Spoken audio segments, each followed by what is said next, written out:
We are adjourned. Okay. Welcome to Facilities, covering buildings and grounds. Today, March 5th, almost 7 o'clock. I'd like to go around the table and take roll call. Dr. Otto. Gary Otto, Superintendent. Myself, Scott Potts. Ken Smith, Buildings and Grounds. Mike Wolf. Monica Hamill. Jeff Hollis, Director of Technology. Okay, thank you. And with that... and 3 members of the public. Yes, whole 3 members of the public. Well, Scott's, I guess, in a dual role here, so I have him in my minutes. Okay. With that, with no further ado, could we have Mike give us the technology presentation as far as the migration from Novell to Microsoft? Right. Just before he begins, as you remember, we had said when we reformulated this committee at the reorganization time that this committee would also embed itself with technology issues. So this is the first pass, and obviously any conversation from here we'll take forward to the board then based on what Jeff has to share with us. Okay, so the topic is obviously Novell migration planning. I'm just going to start with a little background for people that maybe haven't heard this before. I know Mr. Davis has done presentations in the past, but a little background anyway. So Novell is end of life. End of life meaning there's no additional changes coming from the company, no enhancements, anything like that, and they'll be ending support sometime in the near future. Novell is used at all 7 of our buildings. Approximately 2,100 computers and 8 servers are running legacy Novell NetWare. That supports pretty much all of Daniel Boone. There's only a few exceptions for very specific tasks. Pretty much any employee with a computer is using Novell, and all the students are relying on that as well. The history, Novell NetWare eDir, as it's called, or eDirectory 6.5, was released in 2003, putting it approximately 9 years old. It manages DNS, which is essentially what allows a website to come up when you use the internet. DHCP, which is what allows your computers to connect to the network of the district. All the printers and all the files that are stored, basically, with the exception of anything stored locally, are relying on Novell. GroupWise 7 was released in 2005 and is used only for employee email. Students do not have district email in-house. They're using other means. So my slide here is the reasons for the change. The bad things about Novell. Its end of life, as I already mentioned. It doesn't integrate with any other Daniel Boone products that we have. It limits the competition with products and services, meaning when we are going out to look at complementary products like email archivers, spam filters, content filters, things that are all required of us, we're very limited in what products we can pick and what vendors locally or even expanding beyond local have familiarity with Novell just because of the age. Currently, since before I started, the district is not meeting federal requirements for email archiving. We have open cases with Barracuda. That's the vendor that we use currently. Barracuda's main footprint is going to be all Microsoft. The comment we got back on our support case was 98% of their clients are currently using Microsoft products for email, so they have a very limited staff in-house to provide support.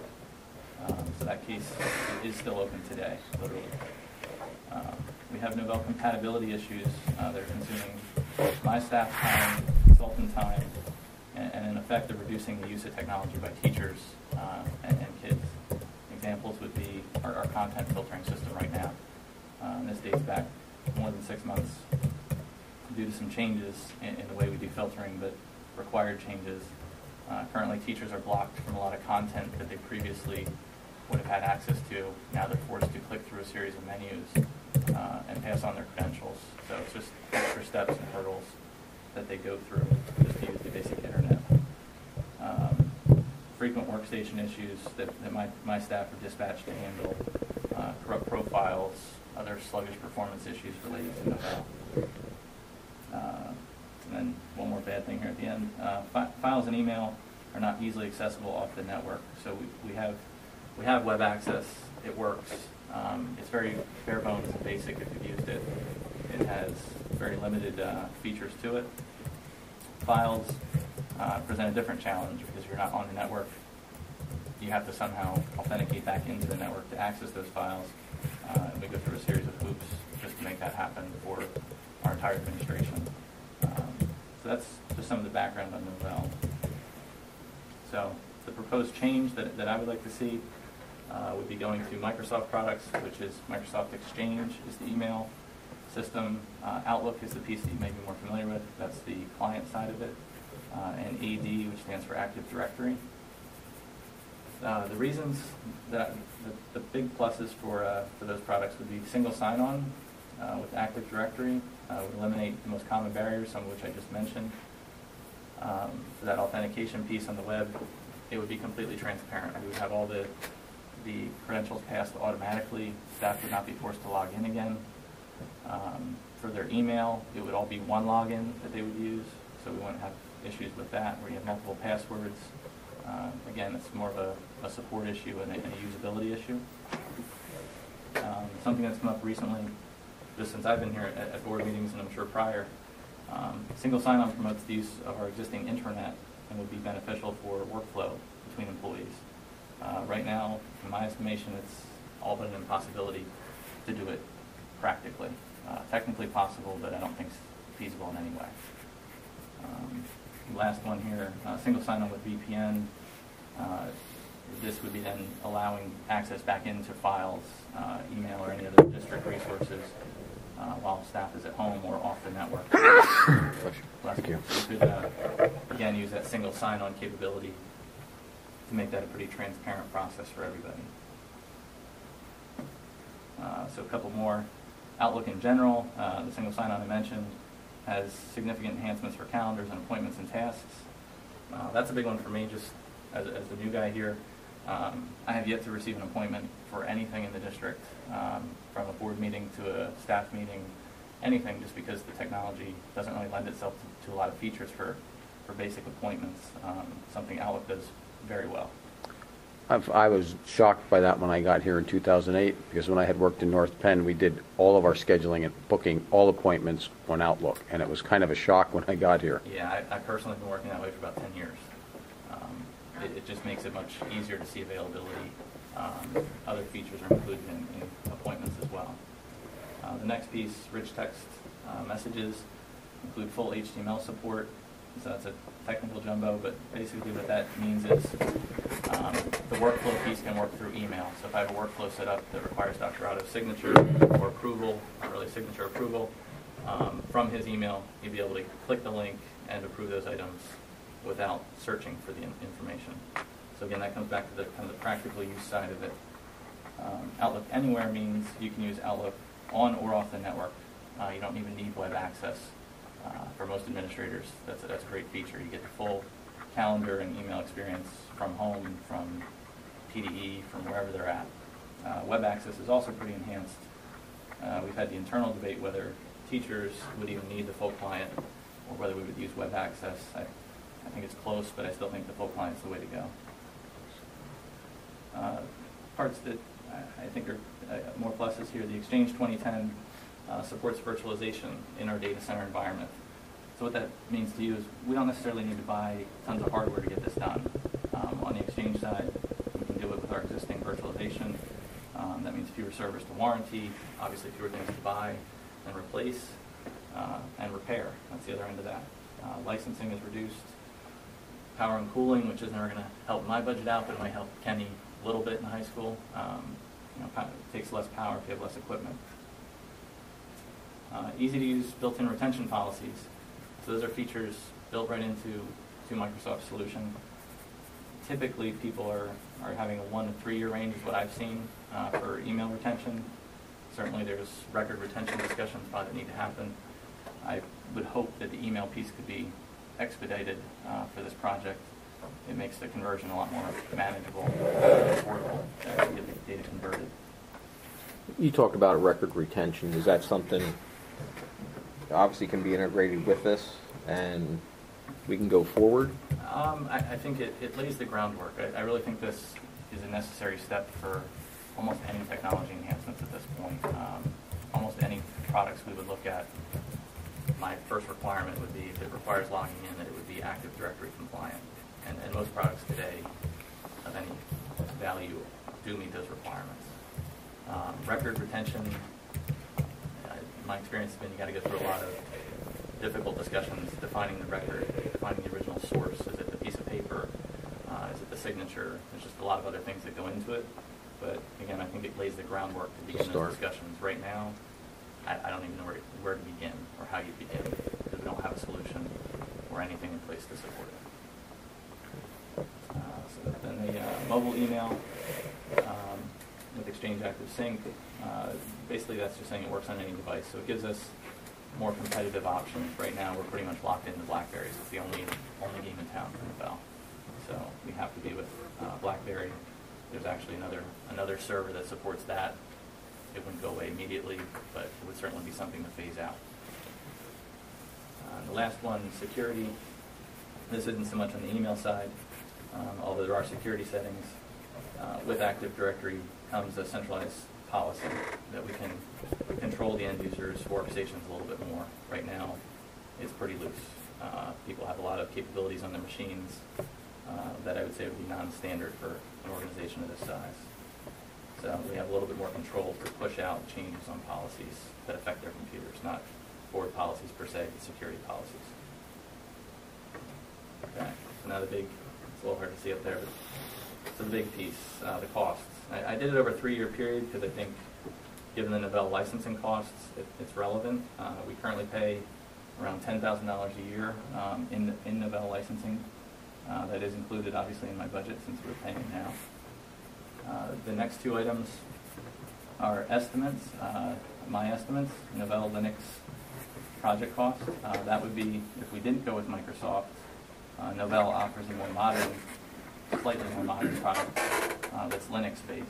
And I have a line item there for basically the estimation of that project cost, the consultant, backup solutions, conversions. All those pieces would still have to happen. It's not an in-place upgrade. The next item would be related hardware.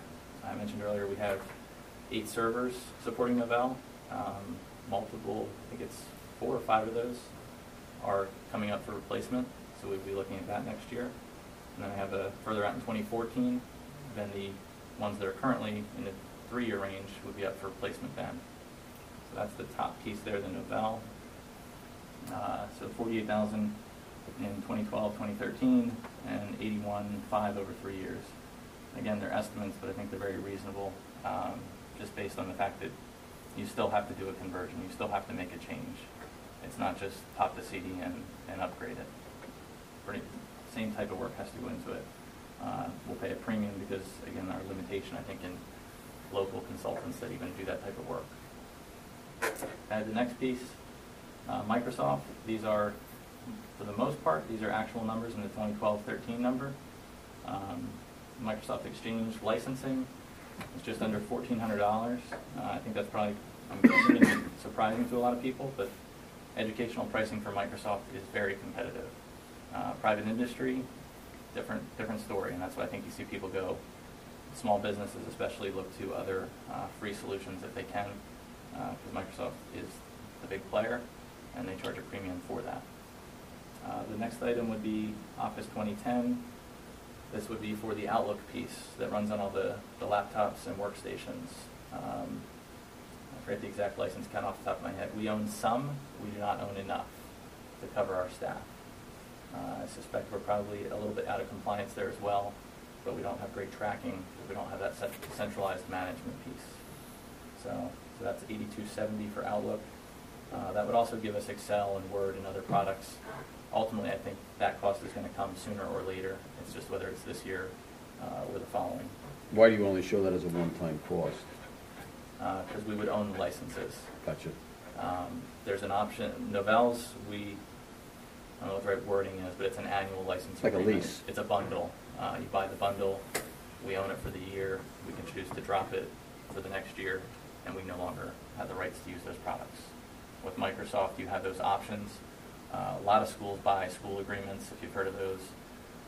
Based on what we currently own and the fact that we're looking at a small project here for Exchange, not for a widespread Microsoft campus-wide integration for the kids, I think this is the better way to go. So we wouldn't have to rebuy these licenses until the next version came out. And if we wanted to go to it, that would be our next cost there. The third item, the project costs. So I have $30,960 for that. That includes basically the consulting time and the expertise required to set up the environment, the new exchange systems. A big piece of that is the data conversion. If you want your mail in the new system, you've got to buy tools and have some expertise to run those tools so that all the email is now available in Outlook. That's usually a couple long weekends for the IT department that makes that happen, working with the consultants to get that done. So that's what the Quest, you can read that up there, that's what the Quest item is. That's the tool that moves the data. The last line item there, related hardware replacement, again, that's an estimate. Our current environment would handle it for this year. I'm guessing we would have to expand that environment at some point, not specific for the exchange project, but if we continue to grow in terms of data, not in terms of number of people, but information generally only goes one direction, we get more of it. Kids' data, administrators' data, board data, etc.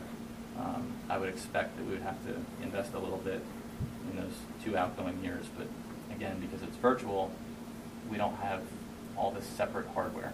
It tends to be shared hardware. So by my projection, we would save over 3 years about $25,000. Since the Microsoft cost is a little over 40,613 up there, 10 of it I have covered in my Novell licensing. What I'm looking for is an increase to the 12-13 budget of $30,613 to get the project done in July. And that is the last slide and probably the most interesting for everybody. So, Public comment? Yes, public comment. Go. We can take it now. Sure. Yes. Questions. Can you run through the math here again one more time? You're saying it's going to cost $81,000 plus the $56,000, less the $24,000? I'm saying the note, it's an either or. So those yellow bars, Yeah. it's If we stay with our existing Novell network over the next 3 years, it costs for $81,000.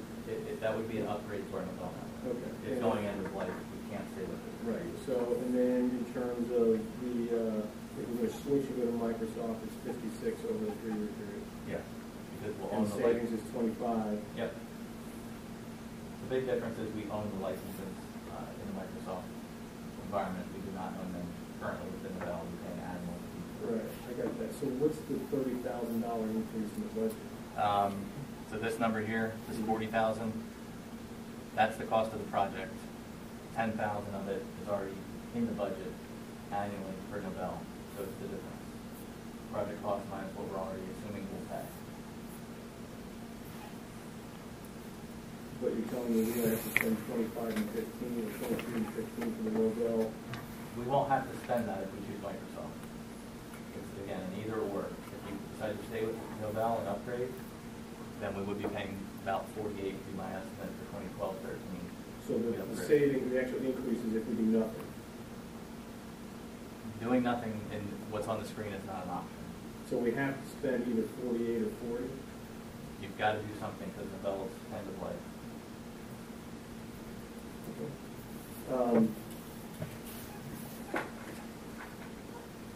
And the $8,000 in years 2 and 3, that's for virtual storage? That would be for adding a fourth person to our environment. So, sure. With virtualization, essentially what you have is we currently have 3 physical servers. Mm-hmm. Those 3 physical servers are running probably about a dozen virtual. So you get the benefit of running many things for a small amount of devices.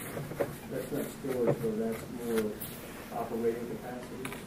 Yes, it'd be expanding RAM? It'd be expanding our computing power and our memory. RAM. But that's not storage. No, it's not storage. There's local storage on there, but no, That's it's not what- specifically That's not what storage. you're talking about in terms of the 8,000. That's just increasing the capacity to run multiple. To run more things virtually. Let's see how I we would- do this. That What did you say model, you had today, 7? I'm sorry? You said you have 7 servers today? I think it's 8. 8 Novell servers. There's 7 locations. 8 servers. There's one at each, and there's an extra one at the high school for a different process. And you're going to bring up a virtual, you're going to virtualize these servers in the Microsoft environment. How many physical servers do you think you'll have? Physical servers in the virtual, right now we have 3. And that's sufficient to support what we have running plus the Exchange. 3 running Novell? No, Where are those there's 3? 8 running Novell. Yeah. There's 3 that are the virtual. Those are running time clock system, elastic system, security system, a variety of other things. That's how it was done last summer. Oh, okay. There's enough capacity left on there that we can run Exchange on that existing environment without immediately adding hardware. What I'm projecting is we're likely to have to increase that capacity in 2013. So you're not going to use the Hyper-V? We're not going to use the Hyper-V. You're going to use some We're using virtualization software you already have? We already have VMware, and we're going to take advantage of that. Okay. And Exchange will run no problem? Exchange will run no problem. Yes.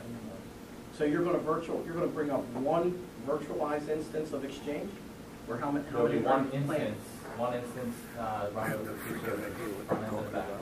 To take the place of 8 Novell? This is over my head. No, that will take the place of the group-wide servers, which we're running across 2 right now.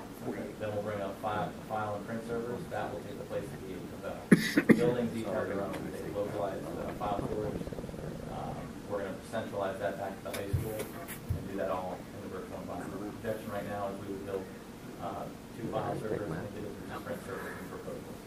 But because it's virtual, It's too much if work we brain. need to add a server, I can't do we this. can do that. There's no additional license cost to bring up more Windows servers. How about annual maintenance fees for the server or for Office or, I can't remember. He said. Yeah, Office doesn't have Novell's any dead. maintenance You have fee. to There's do an option to something go that with way. it. In my opinion, it's not cost effective as far as the cycle of where Office is. Office 2010 is already 2 years old. I think it'd be honestly just a bad investment to go out and apply that on a subscription basis. Yeah, but I think what he's saying So the is annual, I'm sorry, Jacobs the didn't cost up budget. there. he once only you put buy it, that you 10 don't grand use in it, the you top. went to He's Best just Buy. saying the number that's in his budget right There's now. no Remember, we cost didn't spend there. a dime. We already have maintenance on the virtual environment. I don't know the exact expiration of that. So it's just money on a piece of paper right The virtual now. environment don't need as critical of maintenance because we can move things around. Ask him that. Is there? No, go ahead. So this, what you laid up here in terms of, this is a 3-year phase-in? No, it's just a projection, just a 3-year projection on, you mean on the Microsoft side? I mean, if we're going to convert from Novell to Microsoft, right? No, it'll be a flash cut. It's going to be a flash cut. Yes. So we're going to do it all at once. We'll do it all this summer. So what are the additional costs here in terms of Novell licensing in years 2 and 3? Am I just not understanding how this is laid out? No, it'll be a flash cut this summer. Right. Novell won't exist in this It'll district be gone. So by the end of July. Okay, so I get that. So So what are we there's no spending? Novell cost then.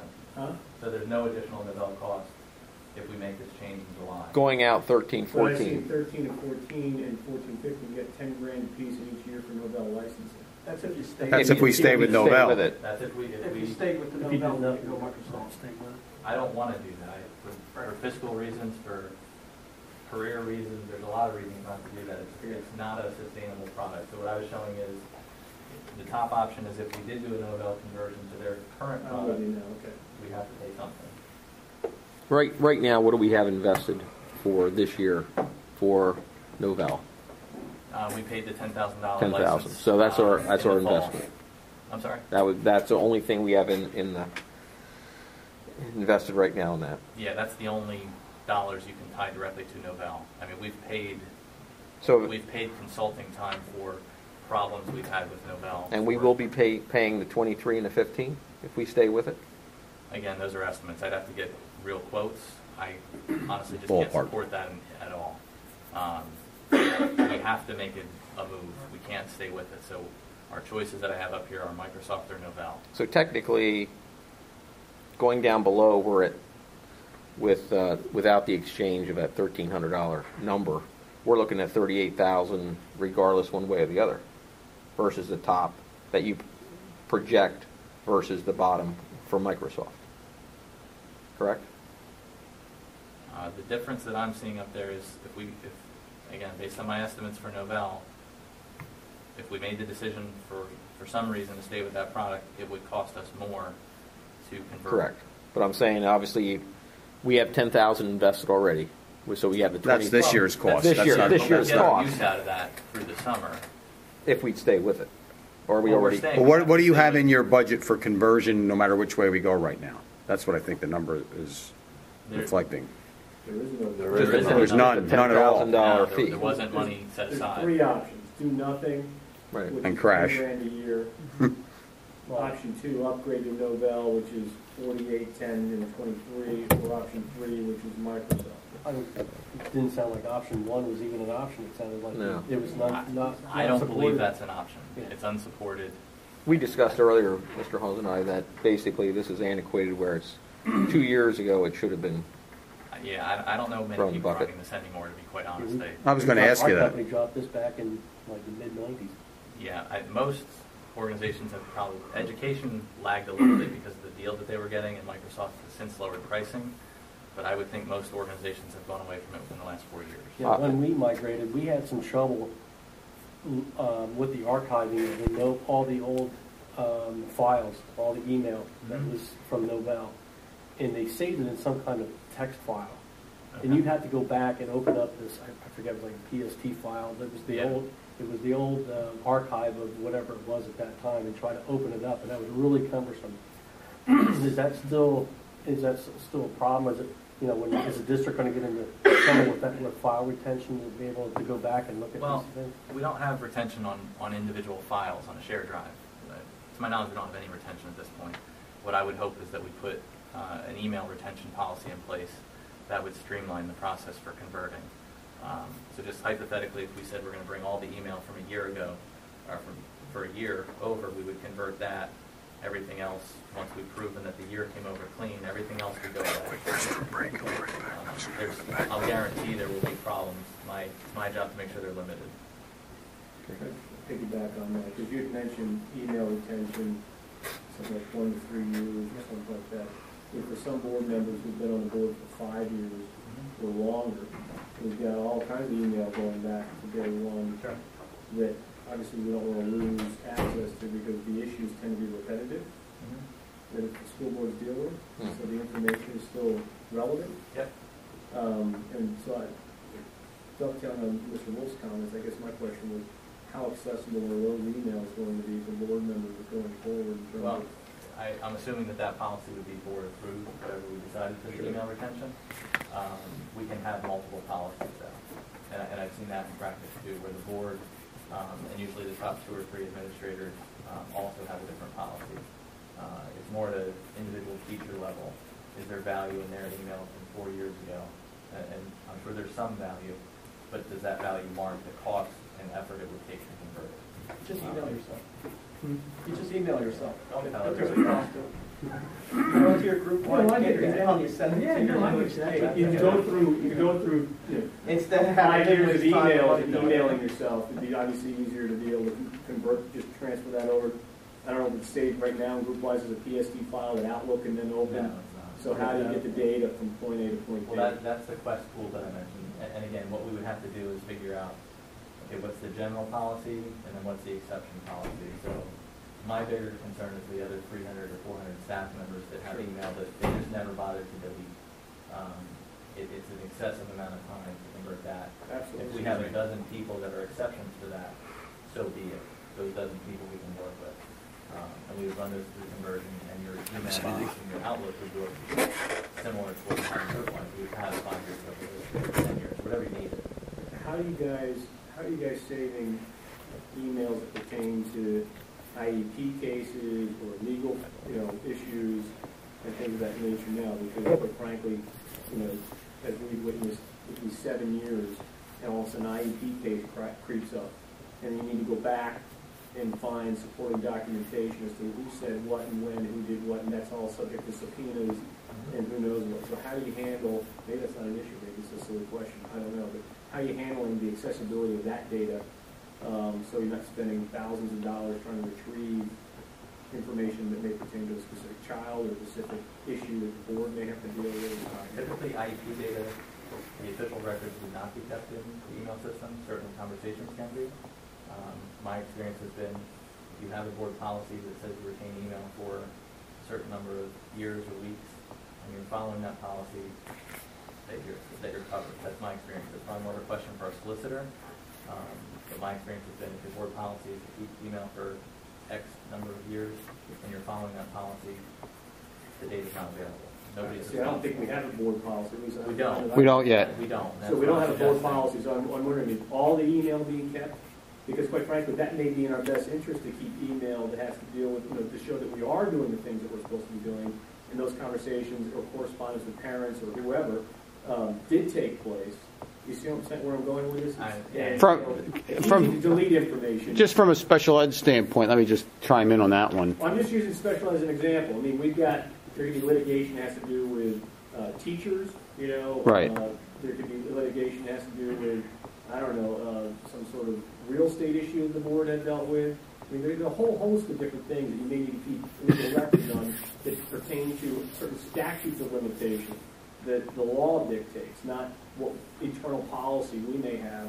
There's certain, 6-year statute of limitations on certain liability cases, and some that are permanently out there forever until they're discovered, and so on and so forth. So whatever our email policy may be, I think it needs to make sure it reflects what's in the bigger legal picture. No, Cost to keeping a group-wide server up? Is there a cost Is to there a it? cost to that? If you kept a group-wide server up after you did the whole migration, you kept one server up with running group-wise for archived emails. We have an archive system that we should be using for that. And even though we're still now in a Microsoft-centric world, can they still get on the internet and get to that group-wise email if they have to, that archived email? That would be through the IT department. We would not have end users still accessing their old mail. Okay. We have the email archive, which I mentioned earlier, is currently not functioning with our request system.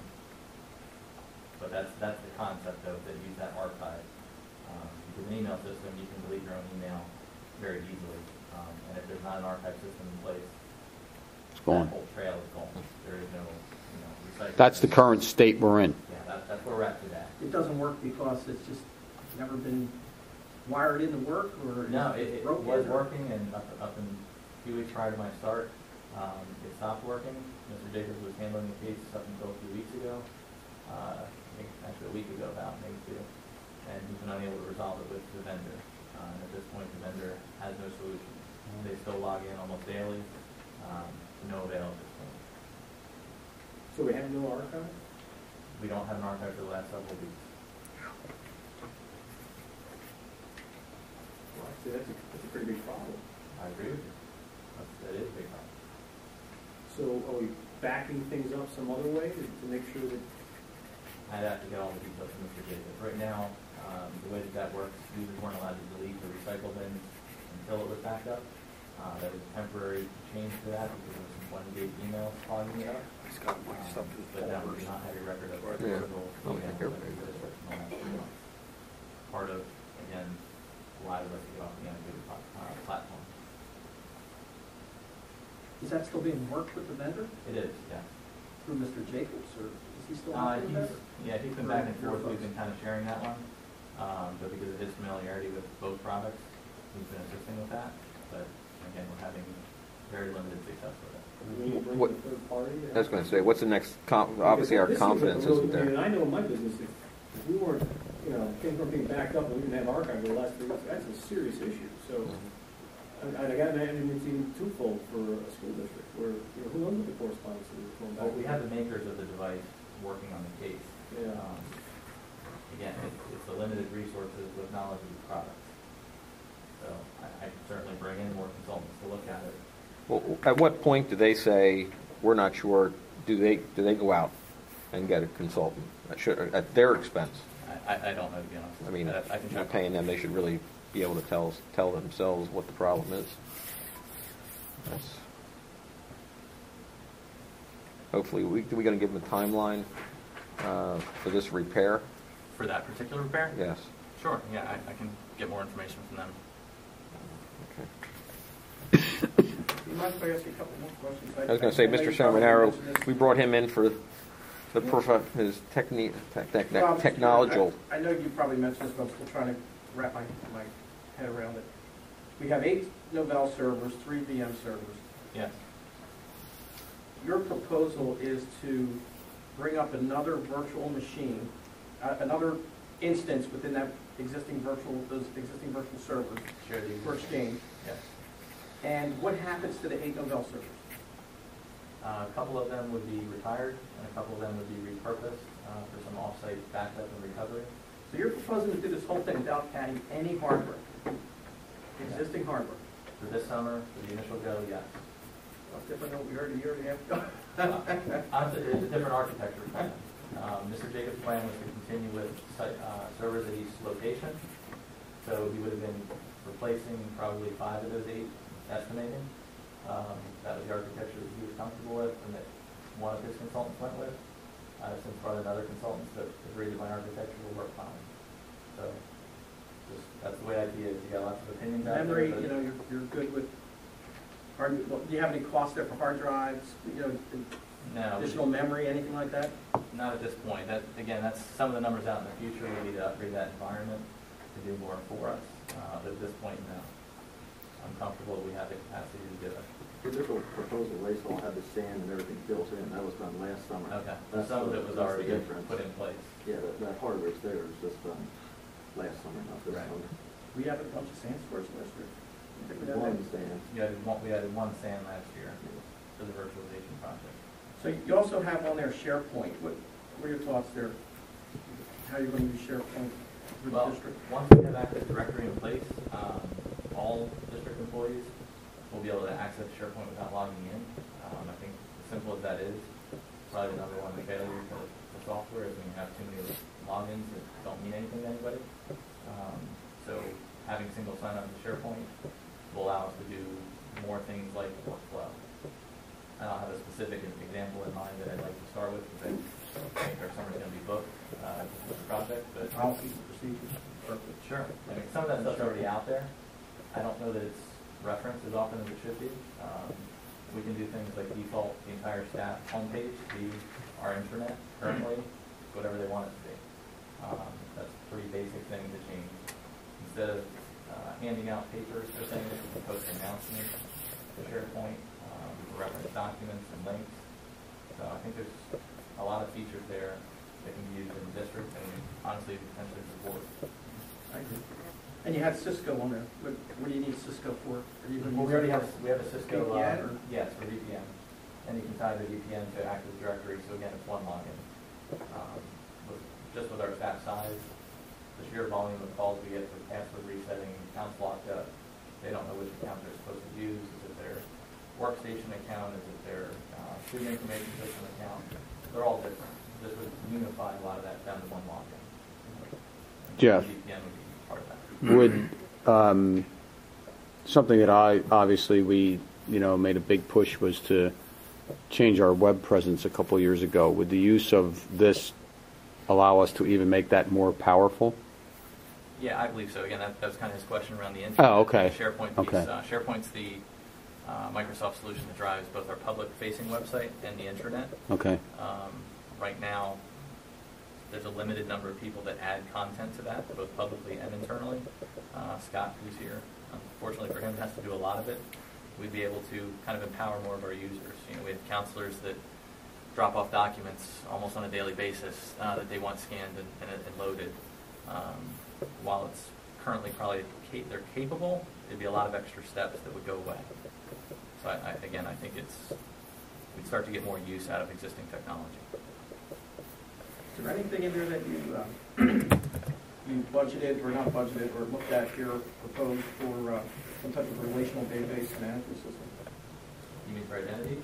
No, for data, for like Microsoft SQL Server or We have copies of SQL Server. you have SQL Server Yeah, already. yeah, we have that several products that we already own. Time Clock System uses SQL Server backend. There's a couple, there's probably 3 or 4 that use SQL Server backend. So we already have those licenses in place. SharePoint has a SQL Server backend. So we have some other things to change around to centralize that. We have the technology for that.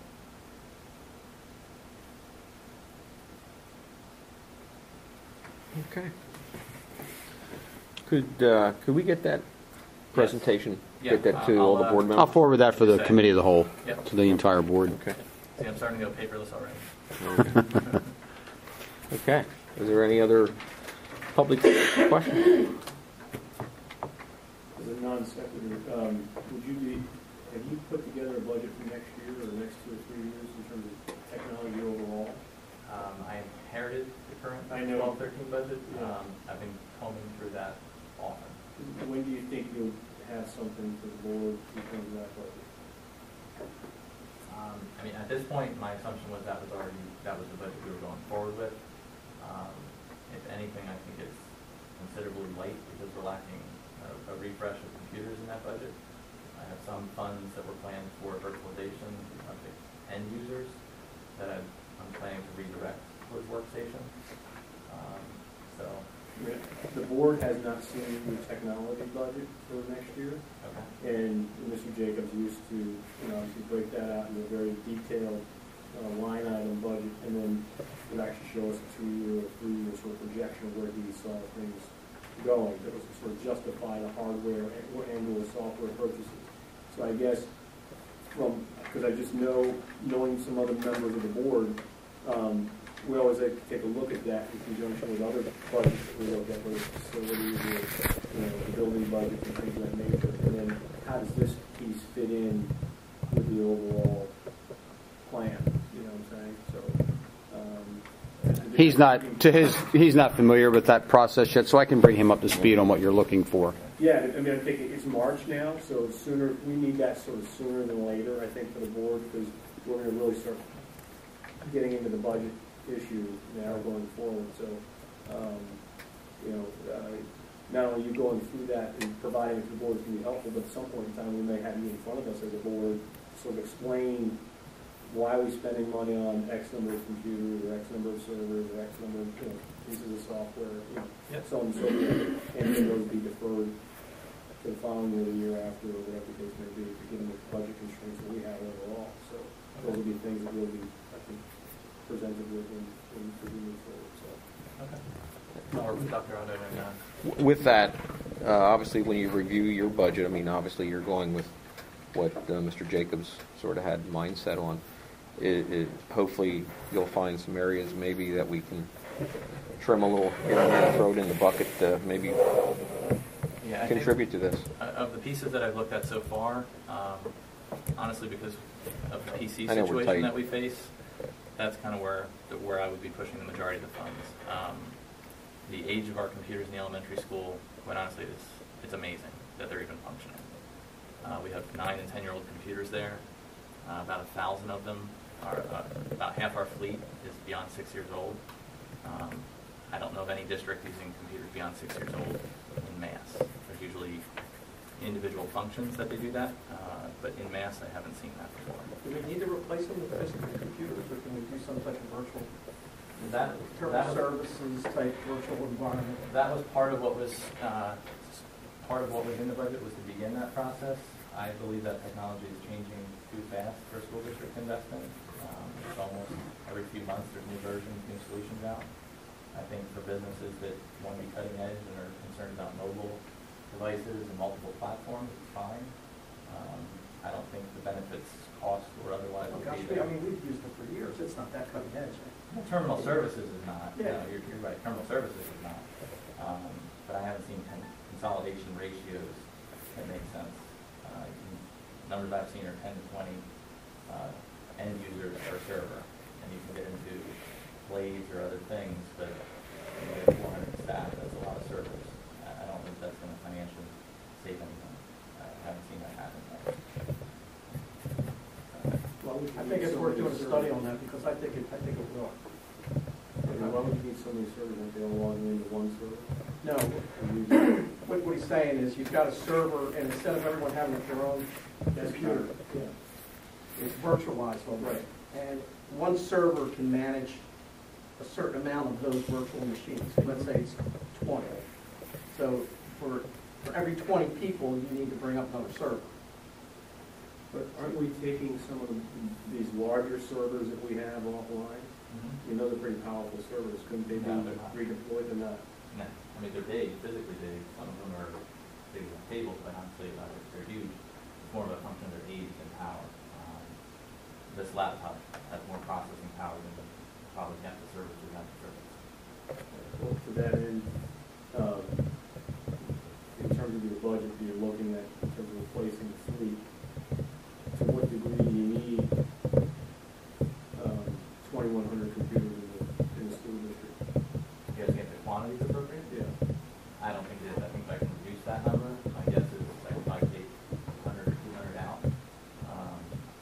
If we go to more of a laptop model, right now we have computers dedicated to areas of buildings because they're not mobile. So we have, workrooms and things like that. We have computers that are specifically for those tasks. I think that can be phased out. We go to staff laptop option. Some administrators have more than one for reasons that they need to travel and be stationary. I think that goes away. We go to a laptop, feasible laptop model. Even myself, I had 2 when I started. I'm down to 1. That's changed kind of the way I do business or versus previous directors. I think that number can come down, but I still think it's going to be a substantial number for the size of the district. Is there an alternative in terms of to what degree will you consult with our educators in terms of the use of the computer and therefore the demands in terms of, I sit there, I struggle sometimes with, in a kindergarten setting, to what degree are kids actually using the capacity, right, of a desktop? And, it's not like they're running spreadsheets or CAD software or something else on this complicated, typically they're running remedial basic programs. And that's the reason why our computers are 10 years old. Down in those. Right. There doesn't seem to be a need to be buying a new Right, that isn't the philosophy. At the lower grades, you can use older, slower computers. What we're facing now is higher failure rates, software that's not compatible. We have boot up times 10 to 12 minutes on average in elementary school. So they're losing time waiting for the computer. Not to interrupt, why don't we let Mr. Hawes review his budget, review some of these questions we brought. I think we need to bring them back and have more discussion. Yeah, we want to bring them back in terms of And obviously there's a lot of questions. Obviously there's a dollar amount involved. I like to think, Dr. Otto works with him with the budget, reviews that, and then we'll bring them back. We can do it that way. Okay. A lot of information to digest in one night. Yeah, it is. And I was trying to break it into bite-sized pieces, something that you could manage. I think this project has its own costs, has its own set of initiatives.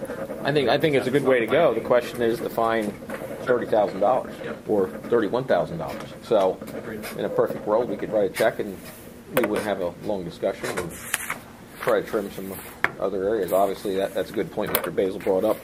Do we need, can we get some computers or laptops that are maybe not as sophisticated as tablets? Or they do make them for at a lower level, entry level. And I've already started to review those specs. I have samples actually coming this week. I think that all compiles together with the budget. So I think that's obviously. That has nothing to do with this number. No.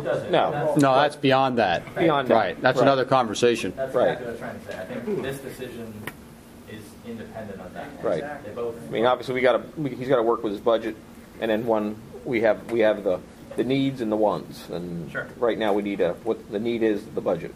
Yep. Okay. So okay. Fair enough. I have a question. Yes. Is that first number up at the top in yellow 40,000? I can't remember. 48. 48. And what's the one down below? That's This is 41,613. Basically, aren't they the two choices? So it isn't, Yes. it isn't the 30,600 you're talking about. well, that's what I was trying to get at. I mean, Sorry. No, there's 10,000 already in the budget. Yeah, I know. Correct. You have to do the next two anyhow, right? The 23 and 25 you're saying you have to do. or 23 and 15. 15, Yeah, you have to do. it's 38. So you're 38. going to have to do that.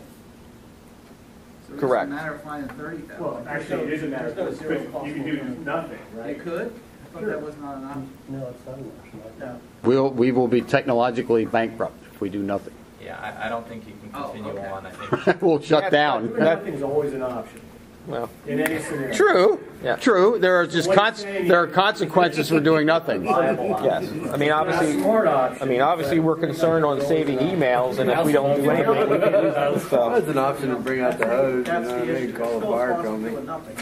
right. So why throw good money after bad? That's the phrase I've been using Right. very often. I think it's a positive way with moving to Microsoft. It's a matter, how we're looking at these numbers. So, okay. Any other board questions? No. Okay. Thank you. Thank you. Mr. Hawes. Thanks, Jeff. Thanks, Jeff. Okay. As far as we were in the review as far as looking at efficiency of buildings and possibly consolidation. I'm going to turn this over to Dr. Otto. All right. For the committee members, I handed you a sheet that the elementary principals met with me, Mrs. Trainer, Kenny Smith, and Mrs. Mikowski last Wednesday to review. We had talked about at least examining the potential shutdown of a district elementary building, more than likely, if that were to be possible, being that Birdsboro was our oldest center, that we would take a look at that. So what I'm here to report to you tonight is what this meeting brought forward. Our preliminary review of classroom usage in the 4 elementary facilities, meaning AIC, MEC, BEC, and APC, showed the following usage of instructional space. And I'm just going to read from the sheet there. We have 79 spaces dedicated to K-5 core classroom usage, another 20 K-5 special education classrooms, which you need obviously to implement all of the special ed programming. 3 classrooms that we use across the district for basic skills, 4 that we use across the district for reading, 7 computer labs, and again, this is all in the aggregate, 7 rooms dedicated to music, 4 that are dedicated as art classrooms, 4 what we have as LGI areas. Each building has an area dedicated to, they're like rooms with a folding door. They really wouldn't be recapturable as right. LGI stands for large group instruction. 3 rooms that we're currently setting aside for intervention rooms, 4 used for gifted education rooms, since you have to have a gifted program in each building, and that left an aggregate of 11 unused rooms, which you see spelled out there. 7 rooms at AIC, 2 at MEC, 2 at Birdsboro, and basically we're at capacity in terms of our use of APC right now. So the way we analyze this, if we were to let's just say, hypothetically say we're just going to shut Birdsboro down, we'd have to find 24 instructional spaces. And the amount that we currently have is 11, as mentioned above there. So at this point, with that early review, I don't know how much the numbers kind of speak for themselves. We had thought originally that perhaps there was more unused space, as Kenny and I kind of roamed around the district, but at different times, kids may have been out of a room or whatever. So the recommendation at this point, I don't know how we would take 24 people and put them into 11 unused rooms without increasing class sizes and taking a further look at doing that. We also looked at the potential of relocation of space for central administration at an elementary site. For a number of reasons, we didn't think that was feasible based on some different issues. And based on where we go with this, there are certainly other options that we can explore for the relocation of central office at some point. So with that preliminary finding, I'll certainly take questions or... What was the savings going to be if we closed? It was going to be... Well, there would be no anticipation. I mean, you'd have to, if we were to close a building, you have to start talking about transportation savings. We didn't get to that level of the study yet.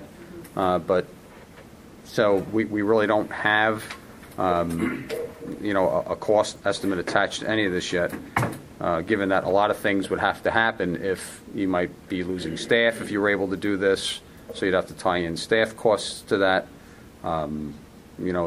Just the general usage of the building in terms of utility costs. So at this point, there This is just taking a look at the instructional space that is currently being unused, and that's what I wanted to get the focus on what is being used versus what isn't being used at this point.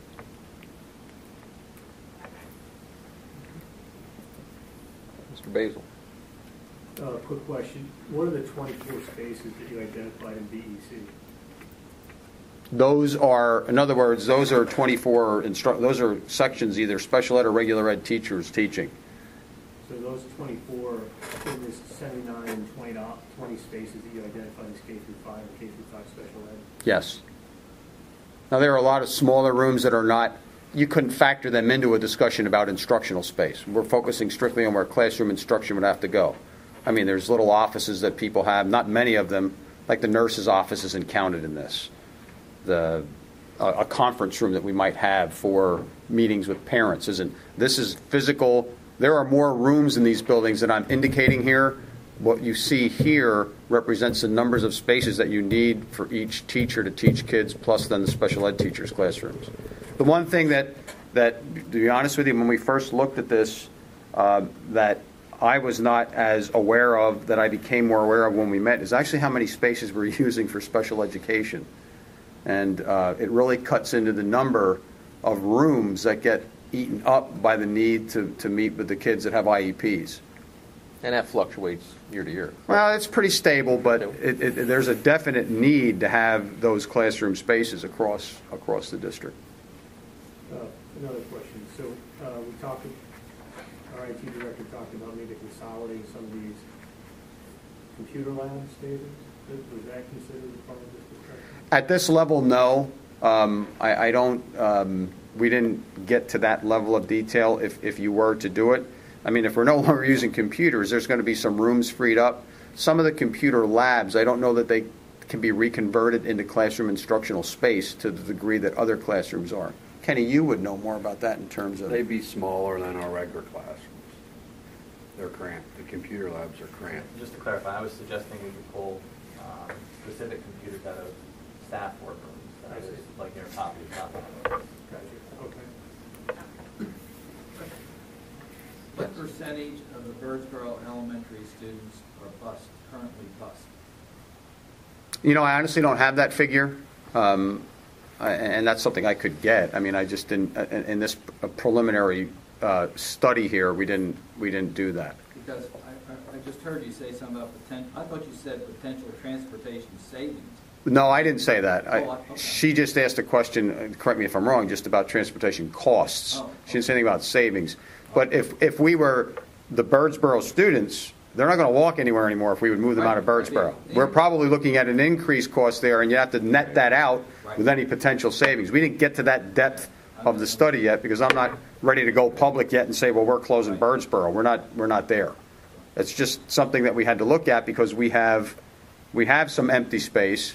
Our enrollment has gone down a little bit. So depending on the direction that enrollment goes, depending on what we might do with furloughs, there might be some more spaces that open up. The converse of this, that's sort of my question then is, how do we did it 2 years ago, right? We consolidated. Yeah, I have the answer to that. When we did the swing space, we kind of shoehorned all the 4th and 5th graders into existing spaces. If you remember the first year we did that, Monocacy only had K1, 2, and 3, or had K through 3. They didn't have 4 and 5 that first year. Those kids were left behind for that very first year, and we had overloaded AIC, and we had overloaded Birdsboro to keep those kids there. Now we've got a half day. I guess I'm just, in terms of the logistics of this, I'm just looking at the different buildings. It looks like AIC's got quite a bit of space. AIC does, and that is correct. And one of the things that we looked at, and the AIC should be shuffled around. Well, no, what we were hoping to do was even if we couldn't theoretically shut down a building, we were hoping to be able to relocate and lose this space eventually. That's part of the overall master plan. As we looked at each of the, and we can continue the conversation. Mrs. Trainer couldn't be here tonight, but I can certainly represent what we were talking about, and Kenny was part of it. We tried to look at each building as to where we might be able to shoehorn a central office into an elementary building. And correct me if I'm wrong, Kenny, but we ran into all kinds. APC is full, so we didn't really want to boot anyone out of there. AIC seemed to be the logical place, but we had a concern with safety and trying to bring in vendors and outside people and people that come in for tax bills and all that kind of thing, intermingling with an elementary population, because we can't really secure off a part of the building to keep the general public from where I wouldn't ever recommend intermingling them with the general student body at an elementary level. When I was at Twin Valley back in the 90s, when we renovated that building, we were able to cordon off part of the high school area so that it was a separate entrance, it was a separate facility, the rest of the facility was locked off, but the central office was actually part of the high school. I wouldn't make the recommendation to do that in any of our buildings unless we were totally able to vacate one of them. The Birdsboro building, we thought that maybe if there was some reduced space, again, it's that access issue of the general public is going to mix with our student body in any of our elementary sites. So while AIC we thought was an option, we couldn't find a wing of the building that we thought we could secure. We even looked at it at MEC, maybe move some of the kids from MEC up to AIC to create a wing but we had the same concern. And Kenny, you can, chime in here. The big thing was the kindergarten classrooms need a bathroom. That's basically the bottom line. Right. I guess what my question is, it's one thing to think about, okay, how you dispose of this space and then move into, and consolidate into existing facilities. I think that's a smart plan. However, if you've got capacity, then I guess the question is, it's a separate issue of capitalizing on that by moving administrative buildings, moving administrative offices to that. I guess one question is there capacity without that consideration and moving students around? Because then you're not limited by the constraint of these intermingling. No, that's I understand your question, and I don't think so. I think when you look at the current configuration of the numbers, and I'll give you a copy of this, you can look at it, but when you look at the way we're using the space now versus having, if you just say one of these buildings is going to cease and be out of existence, you got to find space. Let's just assume it's Birdsboro again because it's the oldest. You got to find spaces, physical classroom spaces for 24 new people now. I don't think we have them. How does consolidation or increased class size impact that? Because I know we've got enrollment numbers, 14, 15 kids at MEC in some classes. I think it might reduce this number and get it a little closer. It might make the differential. If you take, let's accept 24 minus 11 as the differential. You might get that to 24 minus 13, 14, 15. I don't think you'll get much closer. It's incremental. Right. So I don't think you'll get much closer. That's a very good question, in increasing class size. And preliminarily, we kind of factored that in because exponentially, when you're talking about 70 different spaces and increasing them just a little bit so that they all get, it's like you said, it's an incremental kind of thing and not we were a little surprised by this. We thought that maybe there was potential for this. I don't know in this scenario that there really is. And the current configuration, I don't have what you have there, with 7923 spaces for basic skills, so on and so forth, 3 rooms for intervention, 4 for gifted. Are these spaces being used simultaneously, or is it, look, we got some basic skills classrooms that are set aside, and because you have the capacity, they're just sort of there? No, I know. I think I know what you're asking. They're not the 100% usage rooms. As you get below the 79 and the 20 there, that tends to go down. And if we could certainly study the potential to move some things into other spaces. Because one of the things that we've done in the past, you look at what's the total percentage of usage of all the space. We haven't done that yet at this level. So it might net you 1 or 2 more. I don't know that yet. I'm just kind of curious because... No, that's a good question because it's... Well, look, I got 3 rooms that are basically used for basic skills. But if they're only being used 1 hour out of each day, then the room sits empty for the other... Well, that's probably not a good example. Right. Don't take me literally. Right. And so then maybe you have a room that's like this room. It's not used all the time, but it's used for many different purposes. Right. And so I don't know whether that has been part of the consideration. At this point, at this just first blush at this, no. Okay. That's a new statistic that we could begin to compute for you, percentage of use of each of those spaces. So that would give a better indicator.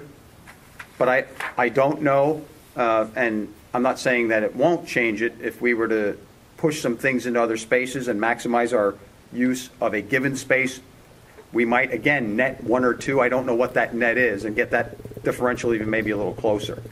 I don't think obviously we're a little far away from. But the conversation, it needs to start. Yeah. I mean, this is an important I'd like to see if beginning we were point. 18 or 20 and try to get those 4 extra rooms, but I think we're a little Well, we off. have to see But what we happens can- with the budget and Right. if there are any furloughs, and I don't want to, I would predict like what's to going to see, happen there. when we discuss this, that as far as the boardroom, if we could hold these at different buildings and obviously look at the lease and. Well, we have a plan B that I'm not ready to really come forward with yet in terms of where we can relocate this, and because that needs a little more study, so I don't want to, Okay. play my hand yet, but it's not a big secret. I want to see this through before we go to a plan B. Do we need libraries in every school? Are we able to convert a library into business space if we're not utilizing the library as much? I don't know how often they use the library, but That's the a library has consideration. nice That's a consideration. We could certainly open look at that. space. And That would require some study and some look at. We didn't really talk about that at this level at this point, but that's certainly an idea worth exploring. It doesn't. I don't know that it.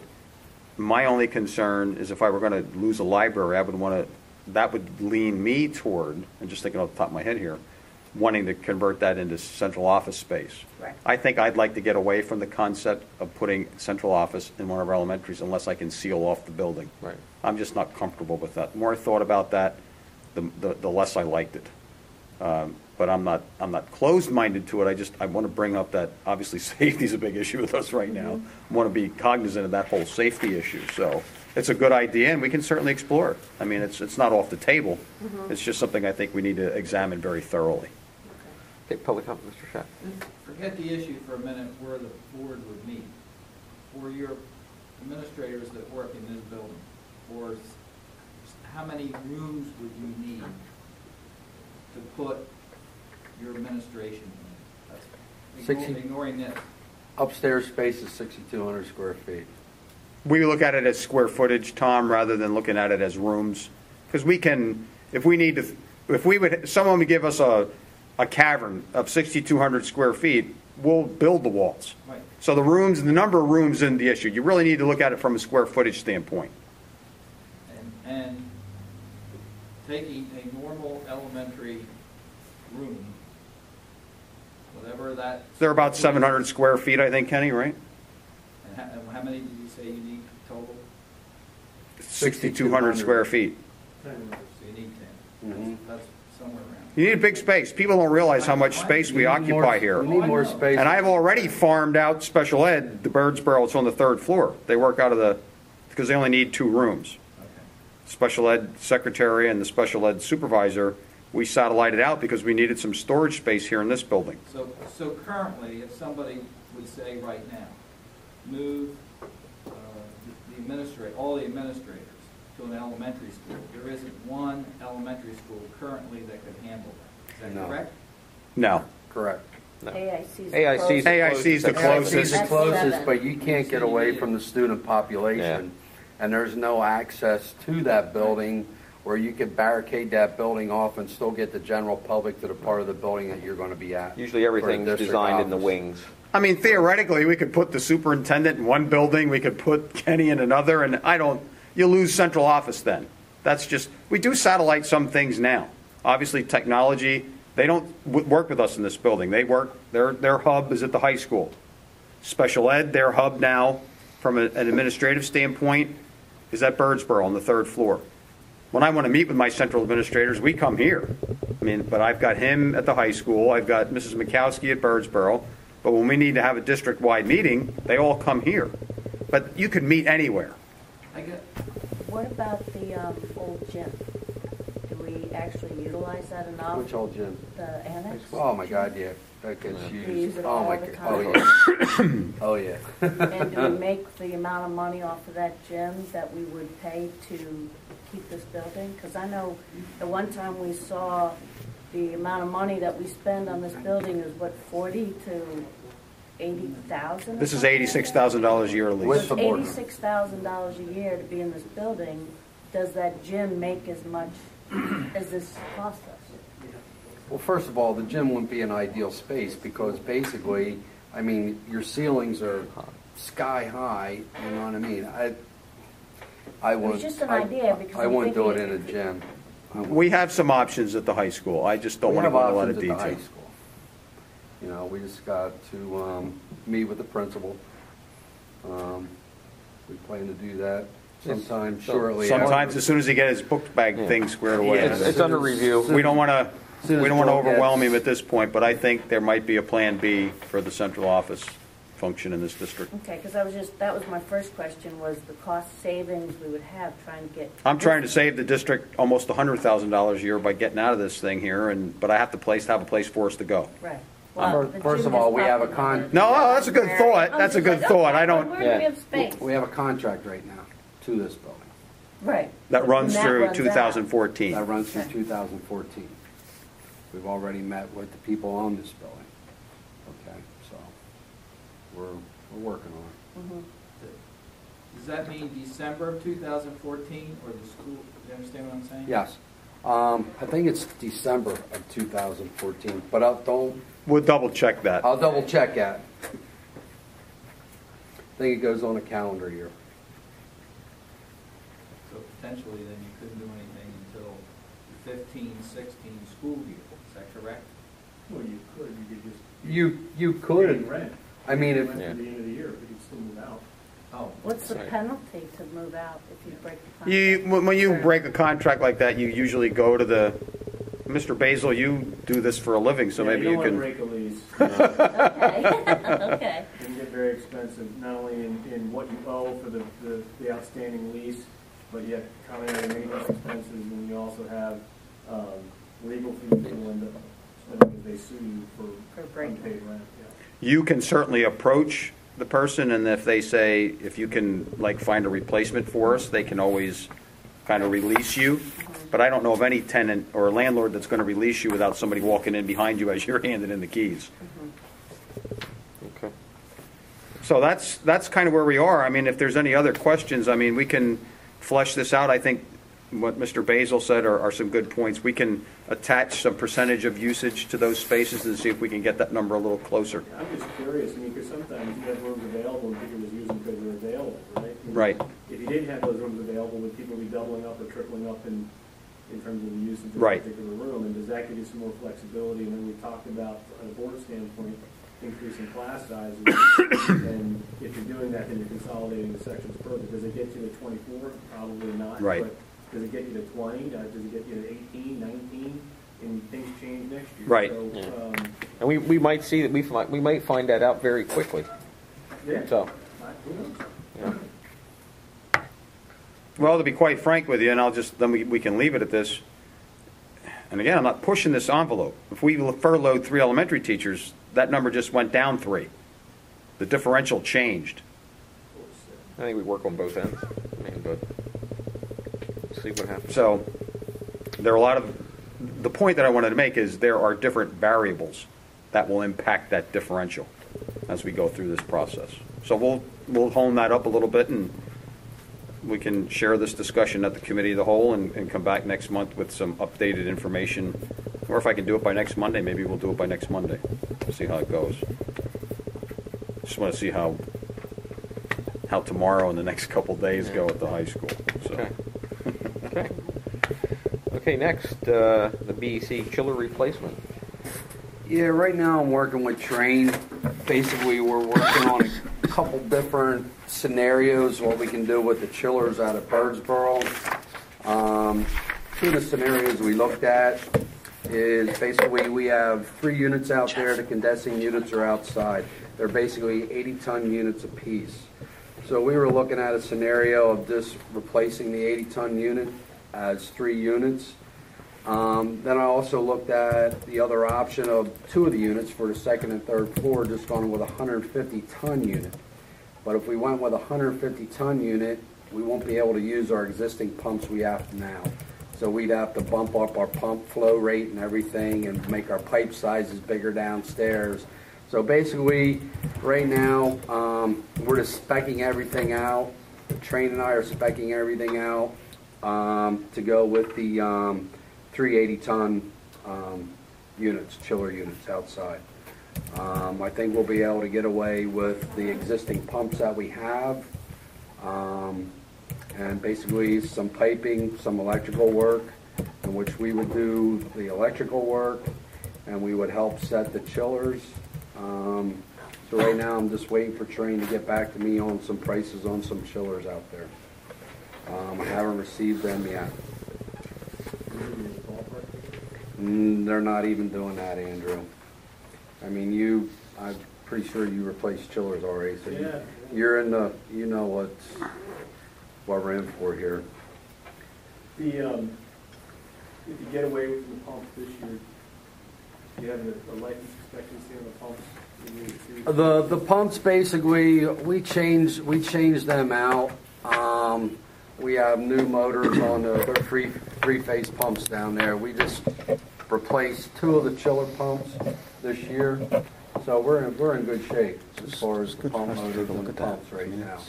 And that's not a real big ticket item. The motors for them.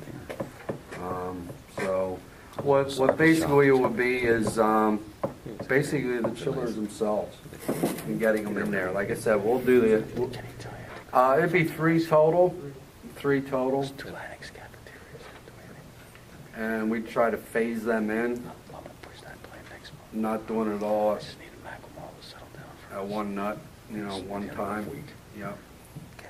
We'd phase them in over the next 3 years.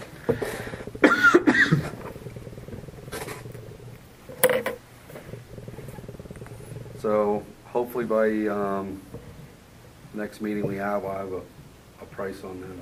We should have a price on them.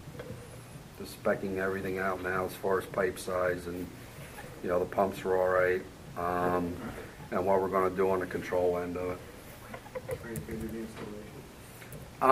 Basically, Trane to bring them, they'll set them, and we'll be the GC on the job like we do everything else. We'll be the GC. We'll contract out the pipe fitters, and we'll do all the electrical and a lot of the control work ourselves. Yeah, Medlar, no, who's like it? Probably Medlar, probably MBR. Come out and help us with it. Okay. Yep. You think it's not 150 a chiller? Yeah. Ballpark. Yep.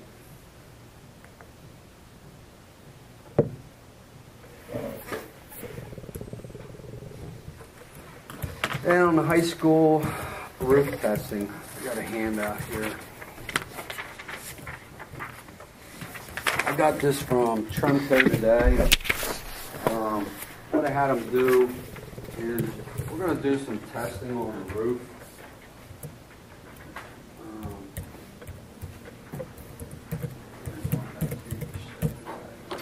Before he leaves, I just wanted to point out to the board members present, we now have our, is it live?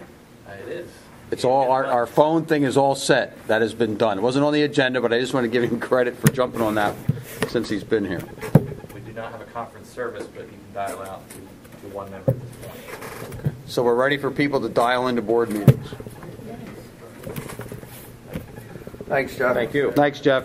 Thanks, Scott. See you later. What we need to do up at the high school, I don't think we have a total roof failure up there. I think we just have spots where the kids been on that roof over the years that we have to find out where we have the penetrations through the insulation down onto the decking. This number here, the 2385, is for them to come out and do an infrared scan on the roof. As you see there, it's approximately 74,000 square feet. So I'm recommending that we do this so we can find our spots on the roof to see if we have a total roof failure, which I don't believe we do. I think we just have isolated spots where we need the roof repaired. But for basically $2,400, this needs to be done. This is our first step. Does that fall under the This money here, the Some of the- $2,400 right now, I'll get into my budget and everything. I can take this out of my general budget.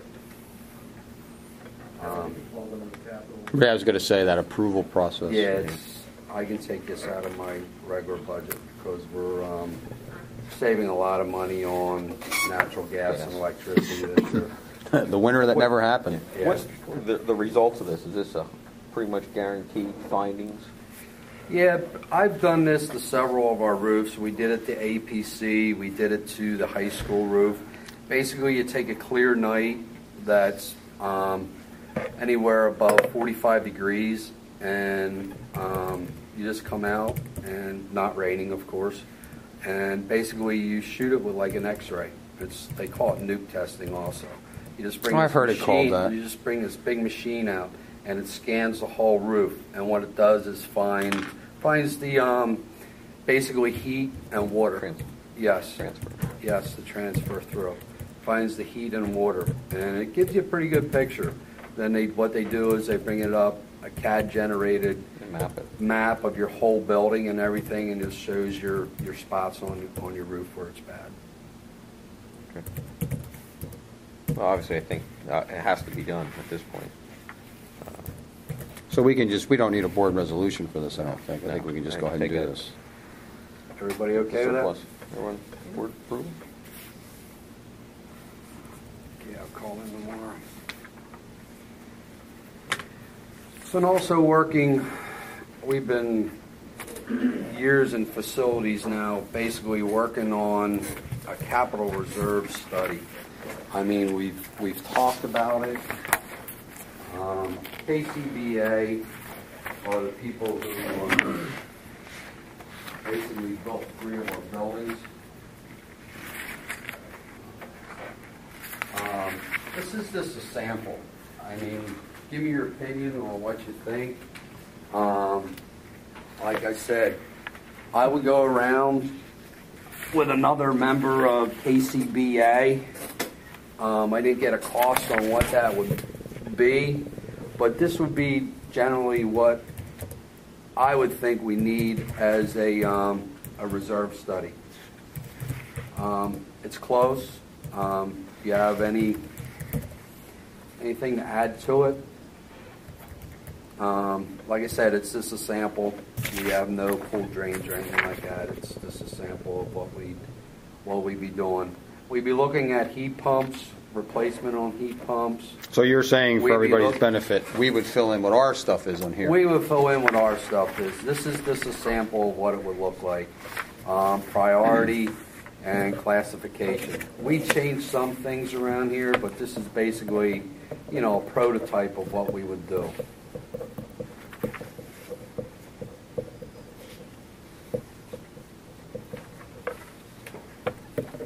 They provide you with, so you got different classifications. So you classify your roof. What does that mean in terms of years of remaining useful life? You mean on the deferred maintenance? On anything. So I guess what I'm saying is that when you get to most reserve studies will say, okay, well look, these are all the elements that are out there, sidewalks, roofs, whatever it is. This is when it was installed. This is the useful life. This is where our estimate is where you are on the useful life remaining, right? So this, although helpful, I guess it would depend on cost, what this is, right, versus something else, versus a capital reserve study. This tells you, okay, well look, you've got some things that are currently critical and it's going to cost you X dollars. Does that mean it has to be replaced tomorrow? Or does that mean it has to be replaced within 12 months? Or is it 24 months? Is it 36 months? And that is obviously going to have an impact then on creating a capital reserve pro forma so that we know how to fund these things as in the they come future. through. You have to know when the timelines are. When This is basically an end of life study. That's what it is. And figure out where you are in that end of life. Well, actually, I think there's two. You're going to find 2 points. One is obviously the need, and the other is going to be the life. And yet we have to put both these together, and the cost. You have to put all these together. Will say you have this roof on this building. It was installed in 1989. It's it's a 30-year roof or it's a 50-year roof. So the estimate time for this roof to fail is at this date, we're at this date, and here's the difference, right? So you get 7 years left on the roof, or you have 3 years left on the roof, whatever the case may be. But we were up there, and we looked at it, and your roof is actually worse off. You know, it needs to be replaced immediately. Right. Or it's going to cost you $500,000 to replace the roof. So you need $500,000 right now to fix this roof. Or they may get up there and say, well, look, we looked at the roof, it's in great condition, you got another 10 years on this thing, and in 10 years you're going to need, you know, $600,000, because that's what we estimate the cost of the new roof will be in 10 years. I believe some of that's going to come down with Kenny and surveying and sitting down, writing down. Like I said, you know, the way this is laid out, this is just a sample. I think it's a good. I had done one sheet. I don't know if I sent it to you, Andrew. Well, I think that's something you gave to me and the board in 2009-10. Right. And where you identified a bunch of things that needed to get addressed between then and 2016. Okay. And so I'm happy to scan this in back and send it to you. Obviously, I have an Excel spreadsheet. And so it'd be interesting to know, you know, what we took care of on this list and what's still on here that needs to get addressed, and then if there's anything new. Right. You know, and maybe that's a template for this. Right. Because, and I don't know what they're going to charge you to do this. Versus that would be a template for this here that I just handed you. Yeah. What I had there, because it basically gave us, I think it was 8 years, 7 or 8 years. Yeah, you went from 2010 through 2016. Okay. And you identified.